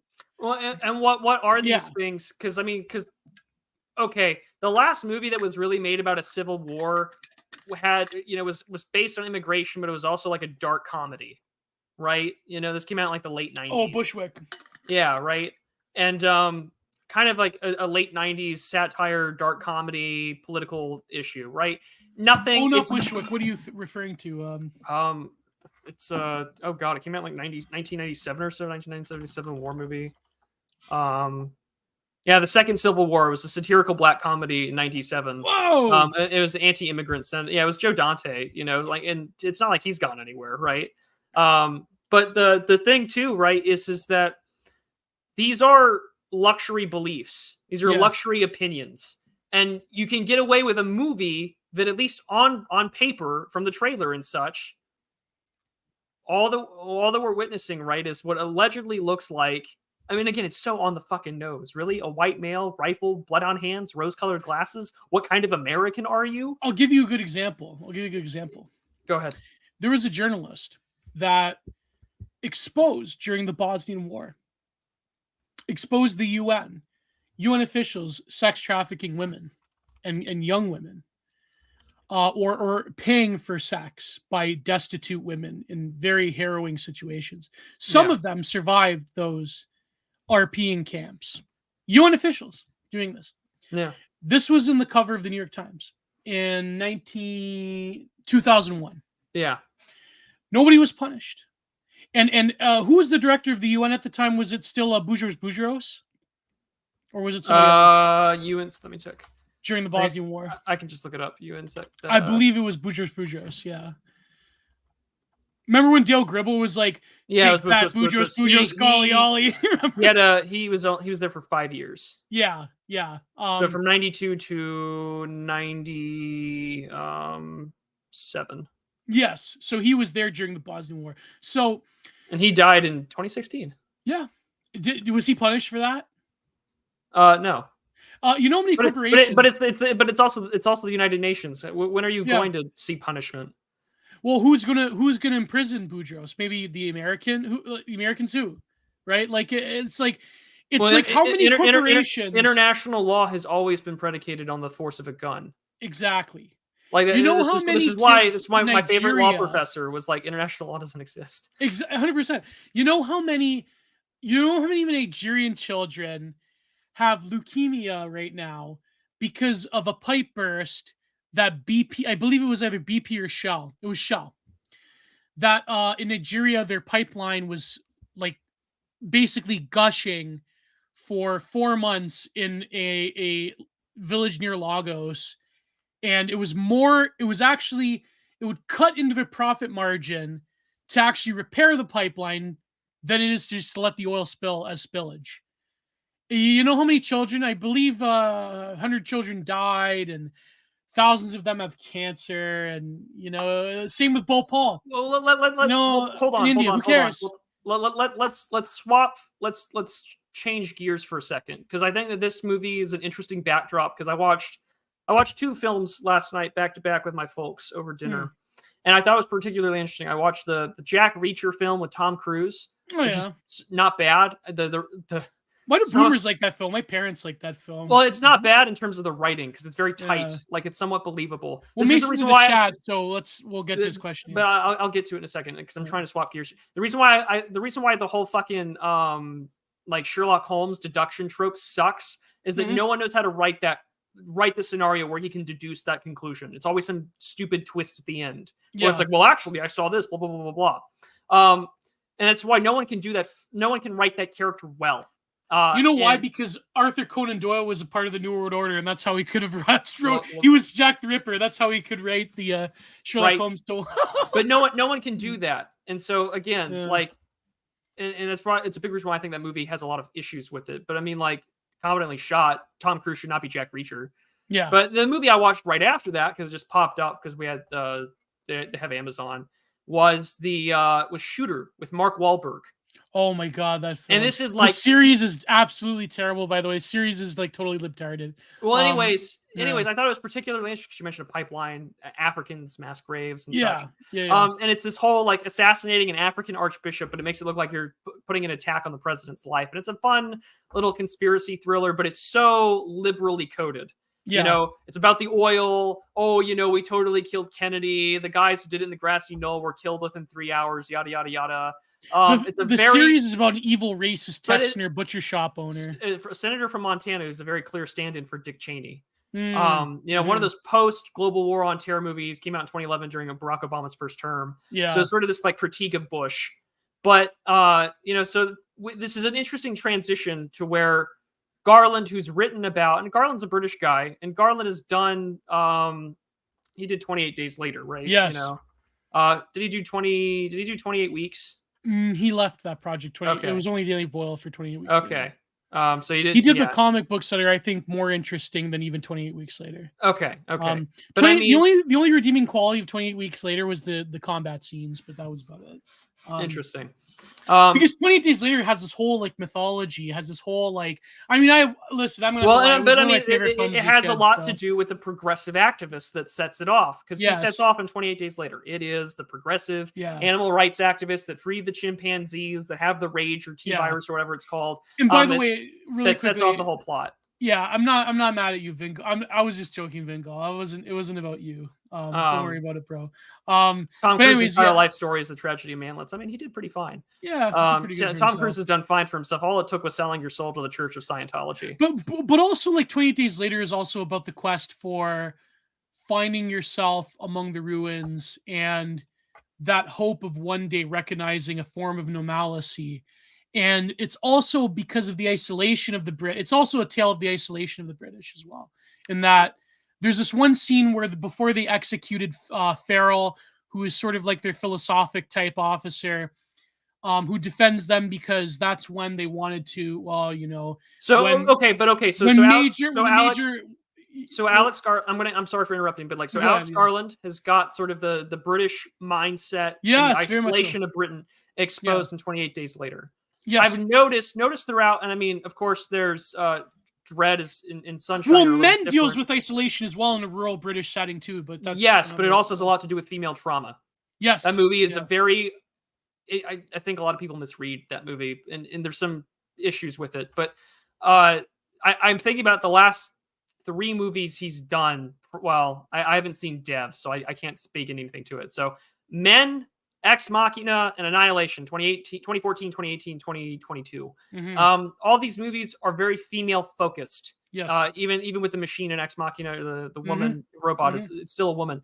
These are all very female perspective, female trauma oriented movies, and trying to make a sense of self in a world that has been totally where their personal world has been totally fucked. Ex Machina has a lot to do with sort of the science fiction and the identity of what it means to be human, or the machine aspect and our relationship to men. Annihilation, of course, what's his name? Oscar Isaac, of course, is the husband that's gone missing. We're going into the veil, right, of this alien world, the Shimmer. And of course, what does it mean to be human? Film. Great film. The books and then she meets her animus. Yeah, she meets her sort of like alien tulpa like animus, and then we don't know who it comes out of it until the very end. But it has this question of what it means to be human and what it means to be like, we're not our former selves. Men has the same thing here. So I have a gut feeling that as much of we were just shown the garnish, as all movie trailers are. This movie is going to be about a female journalist, and it's going to be about the world of MAGA chuds. And well, not even just the world of MAGA chuds. Probably a dead husband. Yes. Or probably a husband who's serving. Yep. And we're now going to get a really interesting examination of how does a woman deal with a political environment where technically women are usually secondary. I mean, in wars, we can say all women most affected, but most of the time, war fought by men. Yeah. Well, yeah, war is fought by men, and unless war happens on your own soil, heaven forbid, then of course there's the issue of casualties, death, assault, comfort women, etc. Also, this is in the backdrop of the Ukraine war as well. We should. But there's that too. Because Alex Garland being like the British have really gone crazy against Russia. So she's going off in this film, right? And she's talking about, the story has to be told. I have to do this every time I would go into the war zone. She says in the line, I feel like I would, it would be my last, or that I would, tell the world the proper story. And so, like, I feel like probably her husband, and again, I'm speculating, probably her husband died in the opening days of that war. And she's been trying to tell the story and try to make sense of why he believed in the things that he did. Yeah. And she's got to deal with her own trauma, leading other journalists who are like, listen, man, they kill journalists in the Capitol. They don't do X, Y, and Z. And encountering how does a woman respond in wartime, and how on earth does a woman deal with, like, this movie is going to be far more female coded than I think people are expecting. And if her last 3 movies, because I think Dev is also, I haven't seen Dev's, but it's also about a woman, I imagine, just based on the cover art here, that this is going to be very female centric. Oh yeah. And this is going to be incredibly focused on, and I mean, he's only 50 something. He's born in 1970. I just think that we're going to get the female journalist perspective. How do women respond to the trauma of war, and how would that affect if the greatest quote unquote superpower on earth decided to kill itself tomorrow? Yeah. And I feel like we're going to get that. That will be the more fleshed out through line, but everyone, they're going to focus on the culture war aspect. Exactly. And I said this. I said this in a dozen other chats. Is that there's probably going to be a deeper take to this, and Alex Garland's original message will not mean jack shit, because it will just be about the libtards imagining themselves that they're out of power, that the maggots and fascists are going to take over. Yeah, and yeah, that's what it's going to be about. I mean, really, that's probably what this movie's going to. Everyone's going to. It's like the meme about like the Barbie, the guy looking at the book and he's like, "Wow, this is awful," and he misses the message that flies over his head. Yeah. This movie will probably be like that. But Alex Garland decided to write this tale in the thing that everyone talks about in 2023. He's like, let's go back a few months ago when Trump was interviewed by Tucker Carlson. Do you think they're going to kill you? Do you think there's going to be a civil war? Well, Tucker, I don't know. I mean, these people are evil, but I trust the American people. I feel like, yeah, whatever female story that Garland wants to tell will be very missed up until people see the movie. Yes, exact 100% Prude. That's 100% correct. But I think the point about journalism, another point is that journalism simply cannot exist the way it did before in hyperreality with hypermedia, because narrative function and interpretation, even in front of our own eyes in terms of digital recording, is more important than anything. So this like concrete analysis of like a journalist getting out a story, exposing corruption, that leading to material change, that can never happen, because of course people are going to interpret it in every which way. The Ukraine war, look at that. Like, do I mention kombucha, right? Like it's but of course I'm genocide denial, right? Like it's, the point being is that old school model of journalism that people like Walter Lippmann were kind of like predicting was going to go out the wayside. It's like, that's gone now, because you can expose power, but there will always be the Vouches of the world, like basically taking the line, hook, line, and sinker, the State Department line and everything. So it doesn't matter, right? But that's a great astute observation. Like maybe maybe Kristen Dunst's character can discover that her husband was a libtard and that, you know, dying in the war gave her the ick. Who knows? I don't think that it'll be, because like Alex Garland, like his movies aren't bad.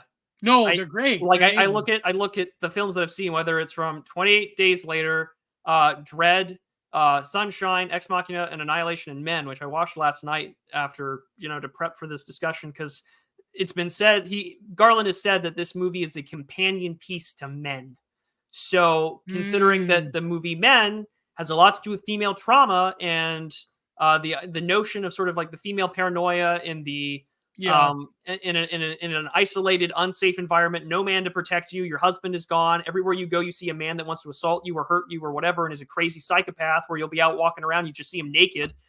Clearly, to me, I think that we're going to see more of that, because it's been a through line in almost all of his movies since Sunshine, has been, these female well, no, stories. you could see 28 Days Later as well. Oh yeah, 28 Days Later too. I mean, like, the threat of sexual terrorism. The threat of sexual terrorism. Absolutely. Yeah. Absolutely. And I mean, where does sexual terrorism happen the most? It happens in wartime. Yes. And where's it going to happen for sure if it happens here in America? It will happen on American soil. That's why every movie about the Bosnian War mentions it as well. Yeah. Like that one about it did happen. Directed by Angelina Jolie. And it had war rape. And it was awful. And it was ugly. Yeah, it's terrible. It's one of the worst aspects of wars. Yeah. Outside of just wanton slaughter. Mm-hmm.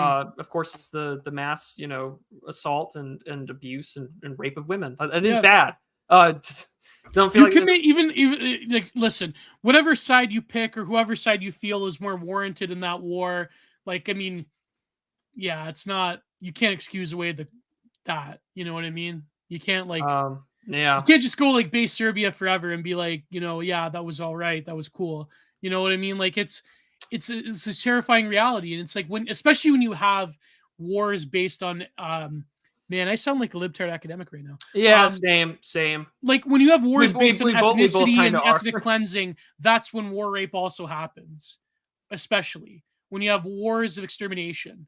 Because what is the science fiction conceit going to be? Asks Mason. I don't know, actually. Well, I mean, like, we don't know enough about the movie to say what the conceit is, other than somehow the Constitution has been suspended because we have a 3-term president in this film, which we got rid of after FDR to run for more than 2 terms.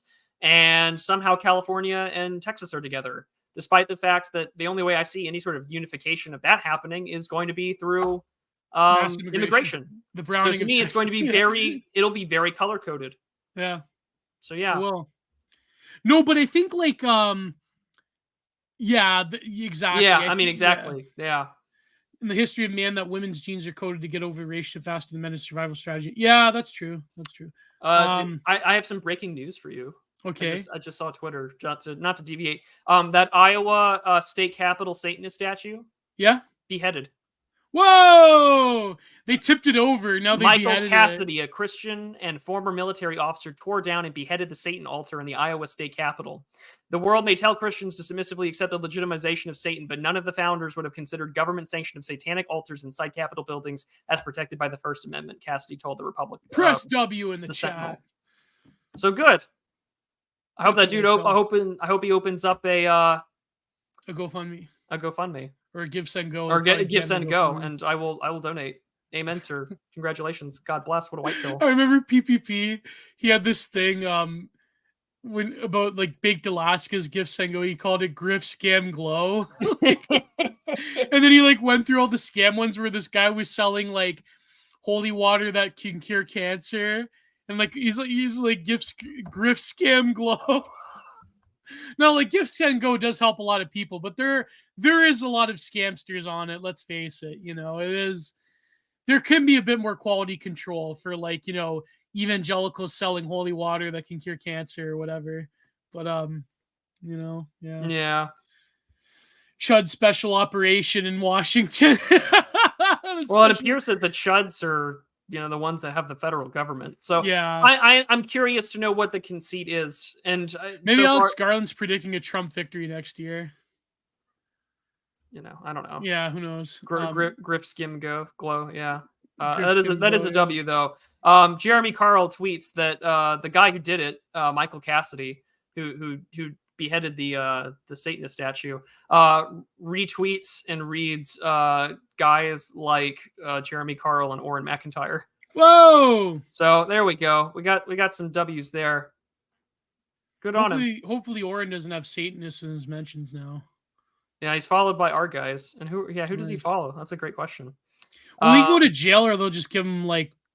Oh, they'll probably try and throw his ass in jail, but who cares? Yeah, he'll probably just get like community. Yeah, I mean, he follows like a lot of like boomer cons, but also a lot of mutuals. So I mean, like, good news for us. Good news for us. Thank God. But yeah, I mean, like I said at the beginning, a lot, whatever deeper theme that Garland wants to give, because I think Garland still has an artistic bone in his body, will be missed for the culture war slop. Oh yeah, definitely. And I feel like that's the big and film critics will not help at the millennial. Oh no, because left video essays. Most film critics are leftists that are salivating at the idea that we can kill people who don't like us. But also we're out of power. But also, this is what I said in the group chat, Prude. Also, it's the envisioning of like this cucked notion that we're not going to go to war against the MAGA chuds. The brown masses that we import that are more virile and more connected to violence in the earth. Oh yeah, they're the ones fighting for us. It's the orgiastic, love of other. It's what Joe Sobran called alienism. But it's like a weird form of. It's basically power bottom politics in a sense, in that the leftist envisions themselves. That's such a good line. You need to use that on Twitter. Yes. I'm going to write a thread on it. Power bottom politics. Where basically they envision themselves out of power, but when it comes to revenge fantasies, they always imagine the other being the active participant. It's very similar to what Howling Mutant exposed with Irony Leftists, where it's like, when you're telling me that you're going to redact me, you're saying that maybe someone else should come. Maybe you should. Maybe this person should come and redact you. It's never you.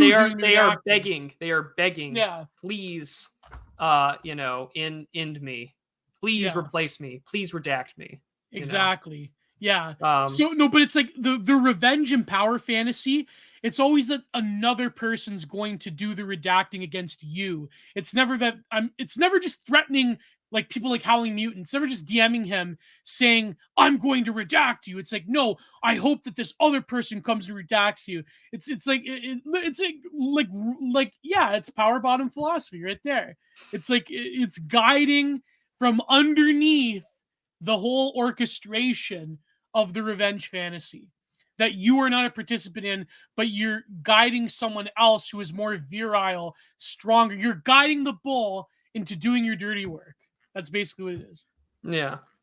Whoa. Well, numbers jumped up. Yeah. People are also desperate for you like when I say power bottom? People are desperate for a hit piece. Yeah. People want to be oppressed. No, exactly. Yeah. I mean, this is the thirst for annihilation. Ultimately, yeah. Exactly. This is the thirst to be replaced. This is Fanon's fantasy. It's like that. It's like, what's her name? That obnoxious, terrible sci-fi writer. That with the cat lady glasses, what's her name? Gershwin something, where she's like, I'd be happy. I'd probably still cower in fear and hide in my basement. But when the revolution comes, I'd be happy when a minority comes and redacts me. Because I'm a white woman, even though she's not exactly white. You are cheering on your own extinction. Yeah. I mean, this is why, again, leftism at the end of the day is suicidal ideation at a civilizational scale. That's all that it is. It cannot breed life, much in like the identity groups that they champion. They cannot breed life. Yeah. So, they can't. Fraser, look at this political homosexuality. That's true. No, it's not. No, listen. It can't breed. It can't breed. Yeah. It can only recruit, and it can only abuse the next generation. It's a parasite, fundamentally. No. Sure, no, Javier, listen. I would never besmirch, even though there's a lot of leftoid themes in what was that book? The Left Hand of Darkness. I would never besmirch the name of an actually good woman sci-fi writer like Ursula K. Le Guin. This is some contemporary like schlock writer who, if you look up the thread where she's begging to be redacted by minorities when the revolution comes, I forget her exact name, but she's like this fat, disgusting. I shouldn't say fat. I'm fat and disgusting. I'm just saying like she's like this disgusting looking, like she's got this fucking prom glasses or pink hair, purple hair, and she had this insane take. She was like she's a young adult sci-fi author. Like that should be all that you need to know. She had these insane takes about pro-lifers and about what was the recent one after that tweet about being redacted by minorities? I don't know. I think I got blocked. Some other thing where she was talking about, she was talking about the Palestinian activists and how because she's a she feels threatened, but the MAGA-tards that love Israel, blah blah blah. It's like, I don't know. It's just like, Michael, I'm trying, bro. I have lost weight. If you go back to episode 1 of this show and then go to today, Gio has lost a shitload of weight. No, but my point being is that noticeable. Like even people, there are some people that may be aesthetically beautiful, but they are disgusting and ugly because they're ugly inside. There's a sort of spiritual physiognomy, I think, that goes along. Yeah. No, so this woman, she had this thread about it's like a typical MAGA-tards need to like be redacted, but I'm not going to be the one to do it. Like it's, and people like that. Like here's the thing, even on the right wing, there's a lot of Fed posting, and we make a joke out of it. And I don't personally think we should make, especially with the Douglas Mackey thing. But between the Doug Mackey thing, but also like that 15-year-old like kid in the group chat, like, you never know who you're talking to. Just assume all GCs are public forums. Yes.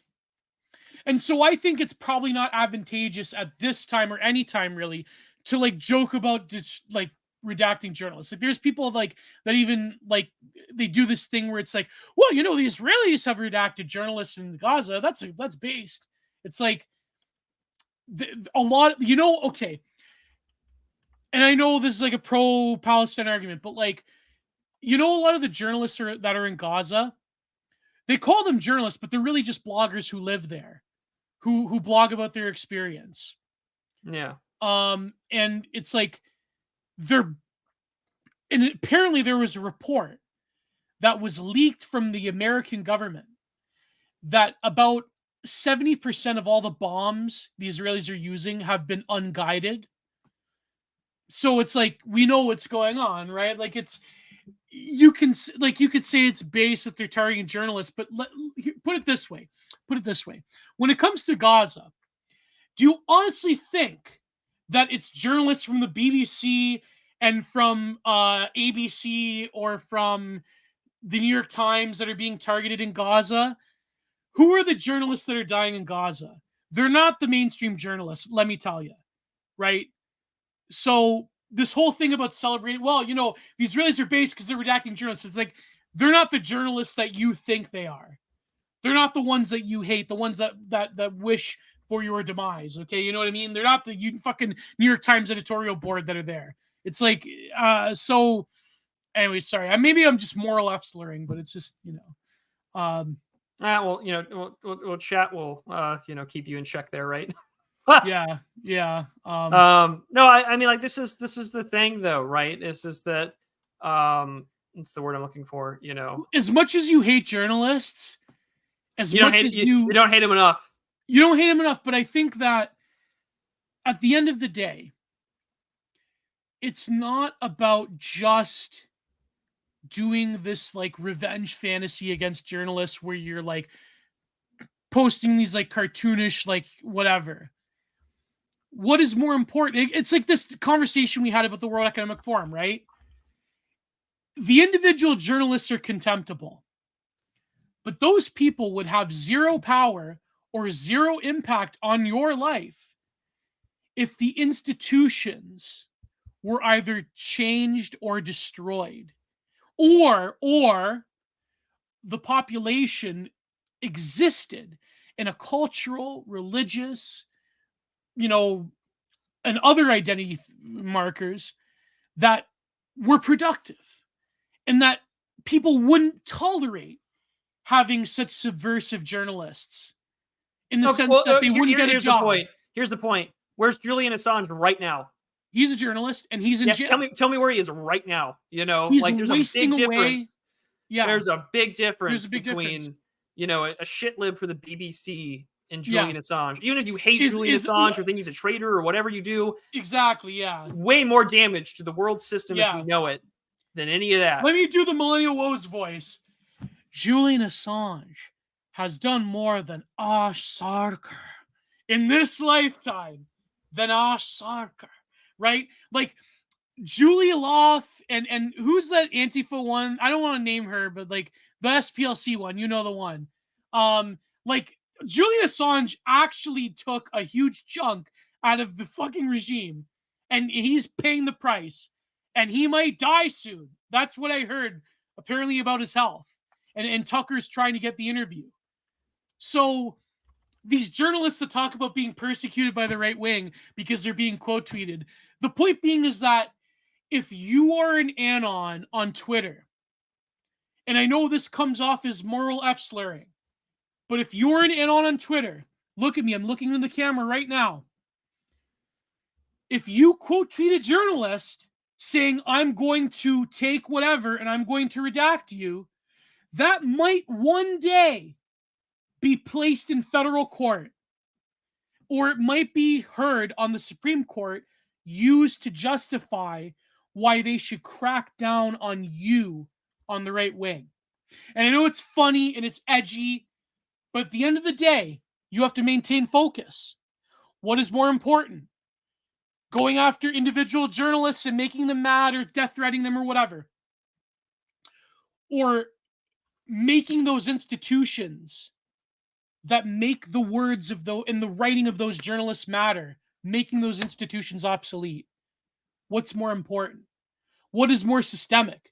Is Julie Loft and Ash Sarkar really that worth your time? Or the institutions that create Julie Loft or Roxane Gay? I got the name correct, the journalist Roxane Gay. I mean, discipline matters. Yes. And unless you're willing to accept the consequences of prison, torture, and death. Yeah. Which to remind the Christians in the audience, you sign up for this. Yes. When you convert. Mm-hmm. You sign up for those things. Unless you are prepared to do those things and exposing or preaching your faith or whatever. Let's be careful. Who's that guy that went after Charles Haywood? The guy from was it the Atlantic or was Jason it Wilson? Jason Wilson. Now that guy is a contemptible worm. He is scum. He's gone after personal friends of ours, and he might go after us one day. Who knows, right? Yeah. But the point being is that Jason Wilson, at the end of the day, is a very corrupt man, is a very corrupt soul. But at the end of the day, there was a lot of things that led to someone like Jason Wilson having power over people's lives, or a social environment in which Jason Wilson writing a story about you, calling you a Nazi, actually matters. You have to think of this thing more systemically, right?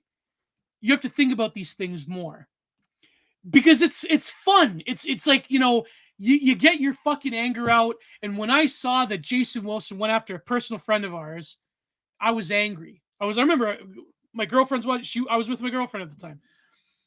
I remember being so angry. But at the end of the day, Jason Wilson is just a man. He's a man with power, yes. He's a contemptible man. But at the end of the day, it's like sending some death threat to Jason Wilson's DM is never going to serve you right. Because you know what? His army of people that can dox you or whatever, or, you know, get to your family, like, yeah, that may turn on you one day. You know, so the point being is that we can all focus on individual journalists. And these people, they're contemptible and they're scum.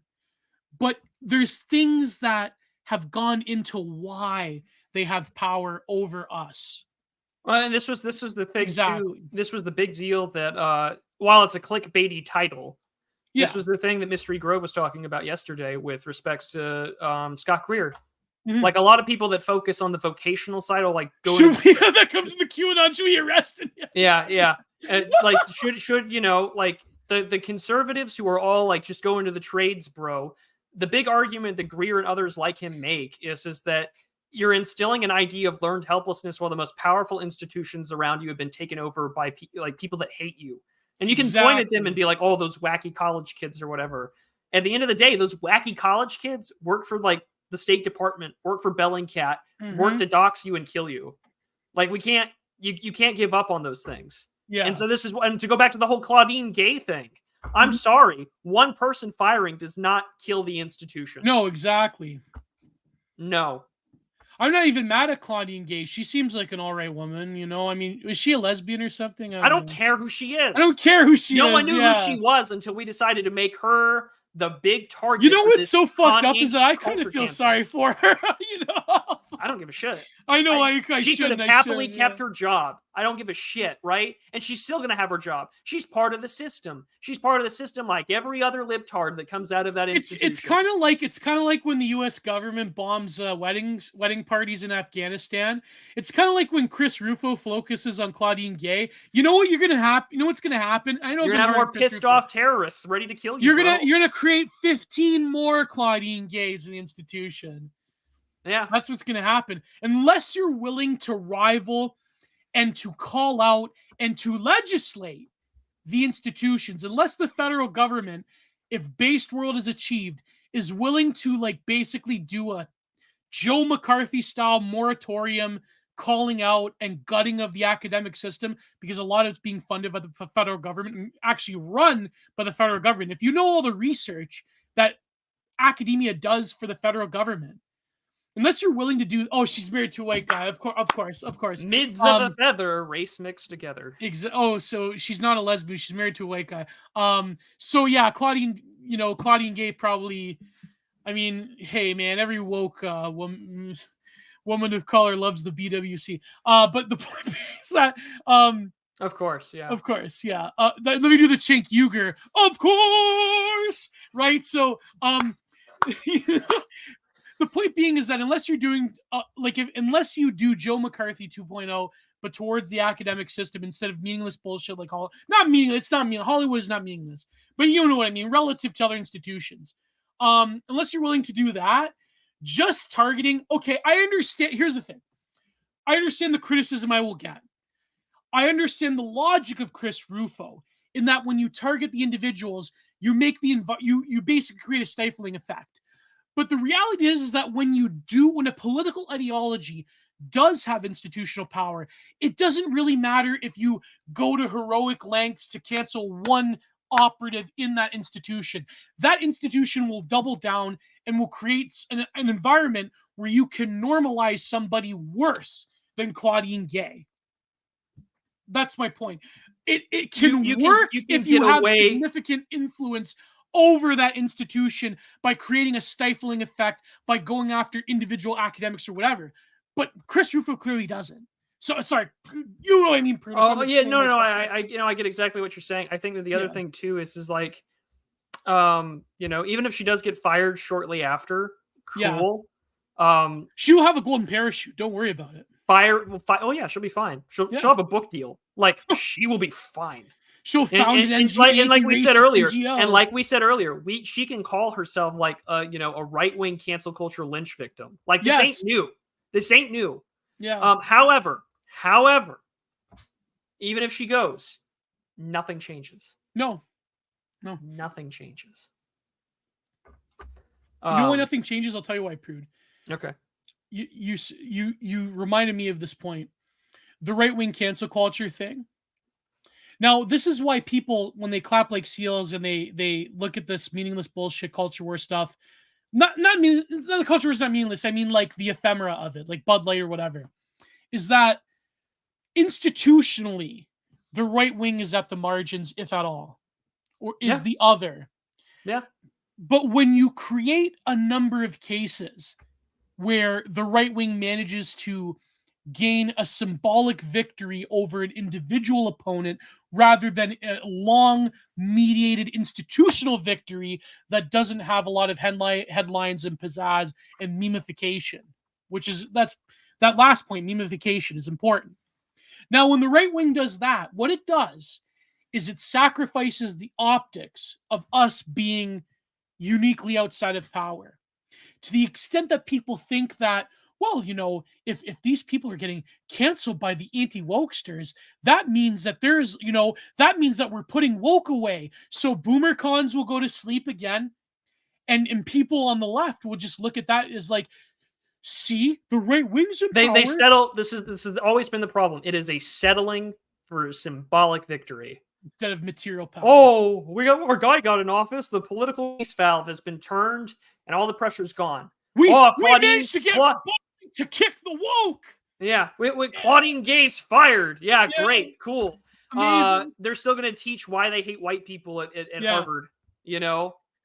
Well, same with the Palestinian thing. Like, all that they'll find a way to mediate that. Well, exactly. It's like coping about go woke, go broke. Yeah. It's cope. Yeah. And all that when we memify things or we say like, oh, look at this heckin' based right wing our guy or whatever, what happens? Well, Dr. Gay could say, I've seen the error of my ways, and like half the conservative movement would accept them, and the same way that we accept, all of these like Dave Rubin's trafficking children. Yeah. Tell me how the cycle is going to continue. I've seen it a million times, and I'm not even fucking 30. Yeah. You know what Claudia Gay can do? She can go on Joe Rogan with Eric Weinstein and be like, I saw the error of my ways. She could go to ARC, the Association for Responsible Citizenship, and say what I did abandon woke, the woke abandoned me. Yeah, and she can talk to Jordan Peterson about how bad the replication crisis is. Like, the problem is that in a lot of ways, like conservatives are like Indians. They can't handle their liquor, and they can't handle what a victory looks like. Because if someone gave them what a win looked like, they'd be drunk and ready to kill themselves in a car accident at the first sign of a win. That's what it would be. And they can't handle their drugs. They can't handle, oh, we got someone fired. Woo! We're going to go build a casino. Yeah. No, you moron. You're still stuck on a reservation. Yeah. Well done. Indigenous people. I'm in Canada. Indigenous. Yeah. Well, whatever. Yeah. I'm in the United States of America. They're Indians. The woke to IDW pipeline, as lefties would say. Yeah, basically. Yeah. Oh, the left me. Like, see, this is the real problem with education. Now we can return to classical values. Congratulations. You're no better than Alan Bloom 50 years ago. Yeah. Well done. There you go. Nothing's changed. Didn't Alan Bloom die of AIDS? Yes, he did. He was a Oh my God, that's the legacy of Straussianism right there. All right, no, I shouldn't bash Strauss that, but the legacy of Straussianism, homosexuals, Peter Thiel, the Straussian moment. Who would have and guessed? neocons? Who would have guessed? Look at all these gay Straussians, bro. I'm never going to win an election in America. You mean gay Straussians want to bomb third worlders? I never could imagine. Oh man, yeah. I shouldn't. There's a lot of like right wing Straussians that are pretty good, like Henry Jaffa or whatever. But even like Henry Jaffa had some suspects. Is he gay? Was Henry Jaffa gay? Was he? I'm asking you a serious question. Was he? I don't think he was gay. Yeah. I think it was Alan Bloom that was gay. Yeah, we just added another competitor for like Gibbs. That's true. I mean, this is why Podhoretz's son? John Podhoretz. And he's a speechwriter. Okay. Well, you know what's funny is that how come like cunning, devious, and evil, but yet very intelligent people in the neocon movement, like Podhoretz and Crystal, their children are retards. I don't understand what happened. I don't know if John Podhoretz, you could call him that. I mean, he was a dude. When you're the speechwriter for like the president of the United States, you're in a very powerful position. True, but yet David Frum was also I wouldn't call him stupid. I wouldn't call him a retard. No, you mean his son? You mean? Yeah, his son. His son's not stupid. Neither was Norman. Oh, okay. I'm just thinking of David. Those guys wielded an unfathomable level of influence. I think. Well, Norman's true, but like, I mean, Bill Kristol has as well, and I mean, he's pretty stupid. So. Well, Bill Kristol's a moron, but the other two. At least I guess you're right. Okay. Bill Kristol's a moron, and Bill Kristol's sold out. The issue, however, is that like with the Podhoretz, like it doesn't matter where you are. Like you've got Tablet and Commentary and those sort of ethnically minded magazines. Like you're not going anywhere. Oh, he runs Tablet. Or he wrote for Tablet. He was an editor for Tablet. Oh, that's right. Yeah. No, sir. I'm just thinking of Bill Kristol as being like the retarded son of a neocon. Well, no, I should. Oh, he is. Well, I mean, David Frum too, because his mother was a pretty, like, I mean, his mother was like a leftoid for the '60s, but like his mother had way more talent than he ever will. So. Yeah. Who were his parents? I'm looking that up now. Yeah, David Frum was Canadian journalist. Yeah, Canadian journalist, and Murray Frum. Yeah, real estate developer and philanthropist. All these rich people. But his mother actually had talent, though. I mean, that's how he got a job in the first place, because of his mommy. Yeah, so. Many such cases. But shall we read the super chats? All right. Alrighty. Well, today we had a lot of good points this episode. This was a very good episode. I think if more of the E-rate listened to us, they'd probably get somewhere. Oh, they'd call us a bunch of faggots, but that's okay. Yeah, true. I mean, in between reviewing smut and they'd call us a bunch of face lord fags. Like if Twitter doesn't need to listen to me. No, but even if you're a total Spurgy Anon troll that loves to have your 50th burner account or a while back before Elon, you understand the wisdom of what we're trying to say with the whole I hope institution thing. I hope so. But again, later today, both Geo and I will be live later on Pony Express Radio for the Old Glory Club at what time is that? 8 p.m. Eastern. Okay, there you go. So we'll be live there later. But until then, thank you all for your ongoing support. It's greatly appreciated. If you're going to send super chats and ask questions to Geo and I, please send them through Entropy. YouTube takes less of a cut, and you're not giving any money to. YouTube takes a heavy cut, so don't give them your money. Send through Entropy. The link is the pinned comment in the chat, and it's also down below in the description. But I'm going to start with the YouTube ones, anyways. So we mentioned this at the beginning, but again, congratulations Tuesday for your marriage. May God grant you both many years in a fruitful marriage. Oh yeah. Corbin for $10 US. One of my strongest soldiers in Pat Casey's chat. Time, it will not wait. No matter how hard you hold on to it, it escapes you. Very true. Machiavelli sucks to go for $9.99. And the Federal Reserve personal income tax increased tariffs. Yes, return to $18.95. Why not? 100%. NATO Tomato for $4.99 US as Geo rant for the win. NATO Tomato. That was probably the highlight of today's show. Oh yeah, that was a good rant. Nugloff for $5. Thank you, beautiful Geo. Yeah, DA needs. Yeah, we do need a DA clips channel at a certain point. Maybe Michael Paul can. Mike, you can make the clips channel. You can have it monetized. You can do whatever you want. Just have the clips channel. There you go. Something for Mike to do. Margaret Blith for $4.99. We won't be like Ethan Ralph, where we flag your channels. We don't have time for that. Yeah, and we're not Ethan Ralph, so no, we're not. Micah Pohl for $10 US says I'm clipping the Geo rant, making it an epic edit out of it.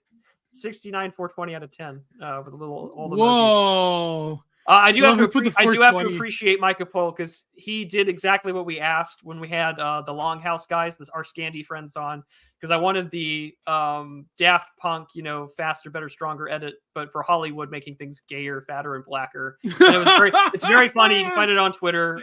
It's really good. I think it was Bardstar that said, imagine watching this movie in the future Civil War, you get clipped by a flat black woman. John Carter for $4.99 US. Oren has Dave Smith on. Wow, I'm going to watch the Digital Archipelago even harder. Well, I appreciate your loyalty, John Carter. Who's David Smith? That libertarian comedian that is anti-war or whatever. John Carter for $4.99 US. I'm not gonna read that one just because it's implying some genocidal things. Yeah, that would be totally unoptical. Yeah. Tim Miller but nevertheless, John, just go back to your FMK super chats. That'd be better. Yeah. Tim Miller, $1.99. Conservatives are unironically worse than libs. Smush brains. Yeah. GOP. A lot of them have mush brain, yes. Autismos Prime for $1.99. Geo's plagiarism rant is getting me hype. Nice. Very true. Mona Negro for $1.99 US. The boomer truth of journalists saving the day. Well, it's probably going to be the movie, right? Oh yeah. Joshua Beebe for $1.99 US. Have you seen Bushwick, the Civil War movie with a great ending? I haven't seen it, but Wyatt informed me it's a pretty good watch because apparently it's Bushwick, libtards fighting against MAGA chuds. Yeah, dating Bushwick. I'm looking it up now. It's a 2017 film. Oh, came out in January 21st, 2017, like a day after Trump was sworn into office. You think they're going to do some symbolic thing like January 6th will be a release date for some movie about whatever? They're probably going to do that. No idea. They already have. They'll make a movie about J6 probably. And you know who's going to pay Blake? I wonder if...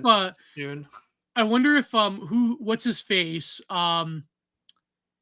What's his name? The guy used to be fat, but now he's skinny because of Ozempic, and he freaked out on his girlfriend. I What's don't his know. name? The I don't actor. know. What's his name? I couldn't tell you. They canceled him recently because of his girlfriend or his wife or whatever. That's a million fucking people in Hollywood, Geo. Well, you know the one. Open a new tab, look it up. He was in Superbad. I can't believe I'm blanking on his name. Not Michael Cera, but Jonah Hill. Jonah Hill. Yeah, Jonah Hill is going to play Baked Alaska. Would be funny. Yeah, but Timothée Chalamet is going to play Nick Fuentes, and plus the black and John actor. Goodman's going to play Alex Jones. Yeah, plus the black actor that got in trouble. Oh yeah. He's supposed to play Kang, which for the Marvel, it's so fucking funny. Oh, did you see they're gonna make Denzel Washington as Hannibal? Yeah, I swear every time they want to cast a ginger, someone in the casting office has got dyslexia. Oh man. We'll carry on. Bert Hole, the Dirt Knoll for $4.99 US. He says Bert Hole says it's a good test if the woke is getting put away or not. A whole lot of Knob McSlobs in this flick, though. Yeah. Yeah. I don't know who. I know you. I think he had a different name. I think this is like Scrotchy McDumpwaffle is what Jay. I think it's Scrotchy McDumpwaffle. This is a better name, I think, because it's pretty fun. Bert Hole, the dirt. Knoll. Yeah. Well done. Maybe you guys control us. Like it's good. Like no, but like Ghost True Capitalist Radio, they used to like change their names on Twitter. When you would like read them out the shout outs, he's like Dilma. I am communist. I'm not a communist. Wilma, Geek Feet. That's another one. Nico for 100 Argentinian pesos. Well, thank you, good sir. Whoa. Has anyone seen Nathan C.J. Hood's last stream? It was pretty good. I have not. It. I did watch him on with our friend the Walrus talking about Dark Souls. That was actually a really entertaining stream because I love those games. Nico with a super chat for 10 cents. Yeah, I appreciate it. Nonetheless, nevertheless, you know, you gotta your chainsaw guy, and there's got a lot of shit to deal with. So good luck there, buddy. Marbly for £5 says stellar episode. Well, thank you, good sir. Thank you. Yeah, okay, John Carter sending it again and saying if every African American voluntarily immigrated to Liberia, Texas would be the only state that's not majority white. Is what he says for $4.99. Yeah. Posted it again award. Yeah. Yeah. Well done. Well done. I miss John Carter's FMKs. That was better than his traditional neighborhood development references. Oh boy. But on to the entropy transformative neighborhood development. Yes. Bilal Bradley for $10 US. He says it's still the same story as time goes by. That's very true in a lot of respects. $10. Nothing ever changes, but everything changes. Mm-hmm. Darth Kilhoun for $3 US says, I'm a Zoomer, and the only time I drink or go to a bar is when we go out after the duty day. He's in the army. I only drink 1 or 2 nicely brewed beers, maybe on a mixed drink. I just don't drink to just drink. Oh, that's fair. Well, that's not a common sample of Zoomers because the military still does have a powerful drinking culture. So yeah, but the fact that the military is curbing with their drinking is like because of Zoomers. So I guess my thesis is correct that Zoomers don't really drink. I guess so. Drinking, I think, is definitely more of a millennial thing. I mean, I mean, Zoomers didn't grow up with the like 1990s bro comedy. Let's get drink and they didn't grow up with you didn't grow up with like boomer boner or with boner comedies. Yeah. Like, I guess that's fine. Sam 153 for $15 US. He says a festive $15 cheery sneed. Last stream before Christmas. No, we'll probably do next week on the 21st. Mm-hmm. I will. 23rd is my birthday, so yeah. We'll have birthday streams because we both share the same birthday. That's right. Yeah. Maybe we should just hold it off till the 23rd. I don't know. Yeah, maybe we'll see. Yeah. And we'll carry on with the last super chat, which is oh no, there's 2 more. Vin Goal sends for $3. He just says, "Geo, I apologize, I troll too much. Norway is the land of trolls." I told you, I didn't take that personally, Vin Goal. Oh my god. Yeah, but I was making a greater point. It sounded like I was mad at you, but I was really just making a greater point that obesity is caused by a lot of emotional distress in one's life. But no, I know I totally sounded like I was personally attacking Bengal with my sardonic, really ironic half of like I apologize, Vingle. I didn't mean it that way, bro. You're still my favorite. Mahi Mahi for $3 US. He says, "Do either of you expect to be imprisoned or murdered by the regime?" Yeah, I would argue no. However, it would be ignorant of us to say no totally, though. Yeah, it would be. We don't know what the future holds. Heaven forbid one of us gets a viral tweet that puts us on a list or gets investigated by the feds.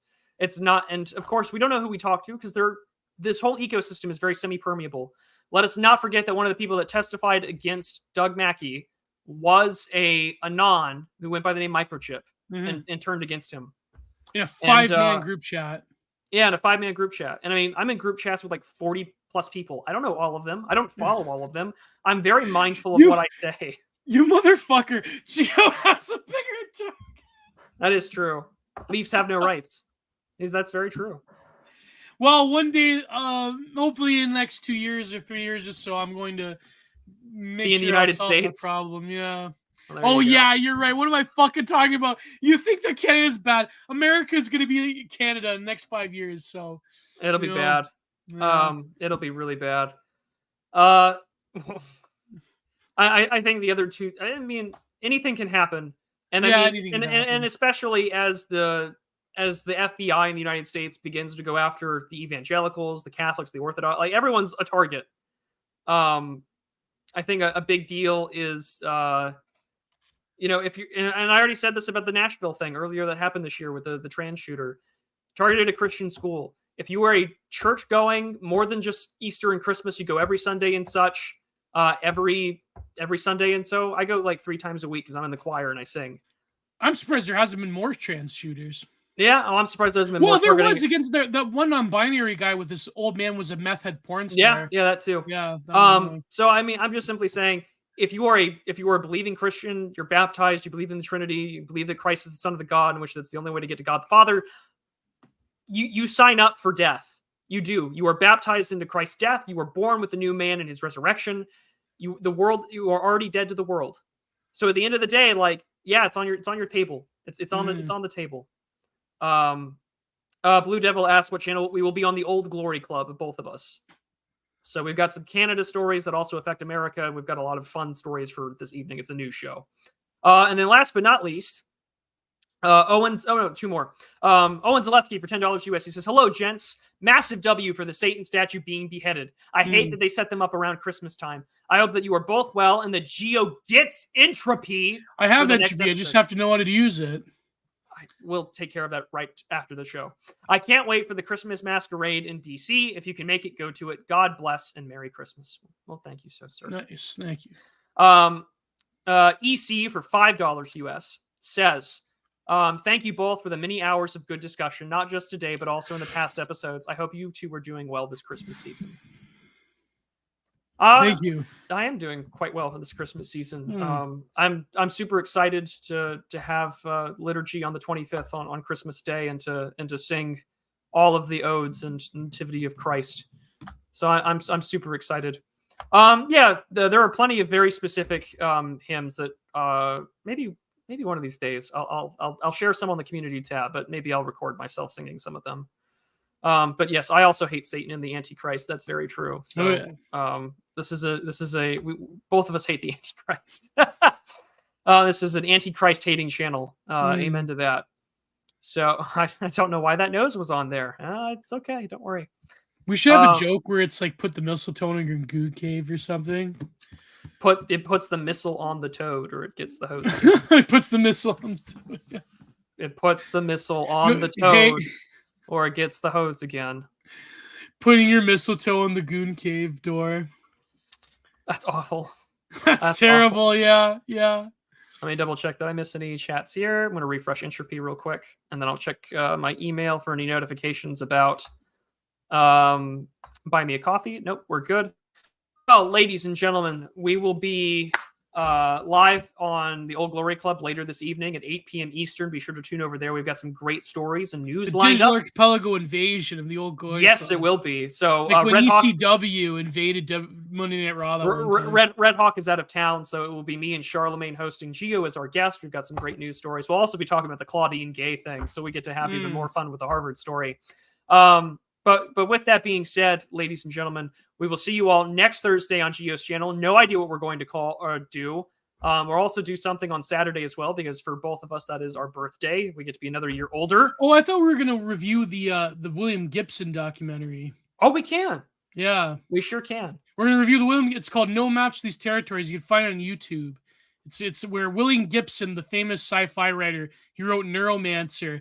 They set him up in a car for like 2 hours with a video camera, and he talks about his thoughts about the internet and our modern world. So yeah, we've got a documentary review next week.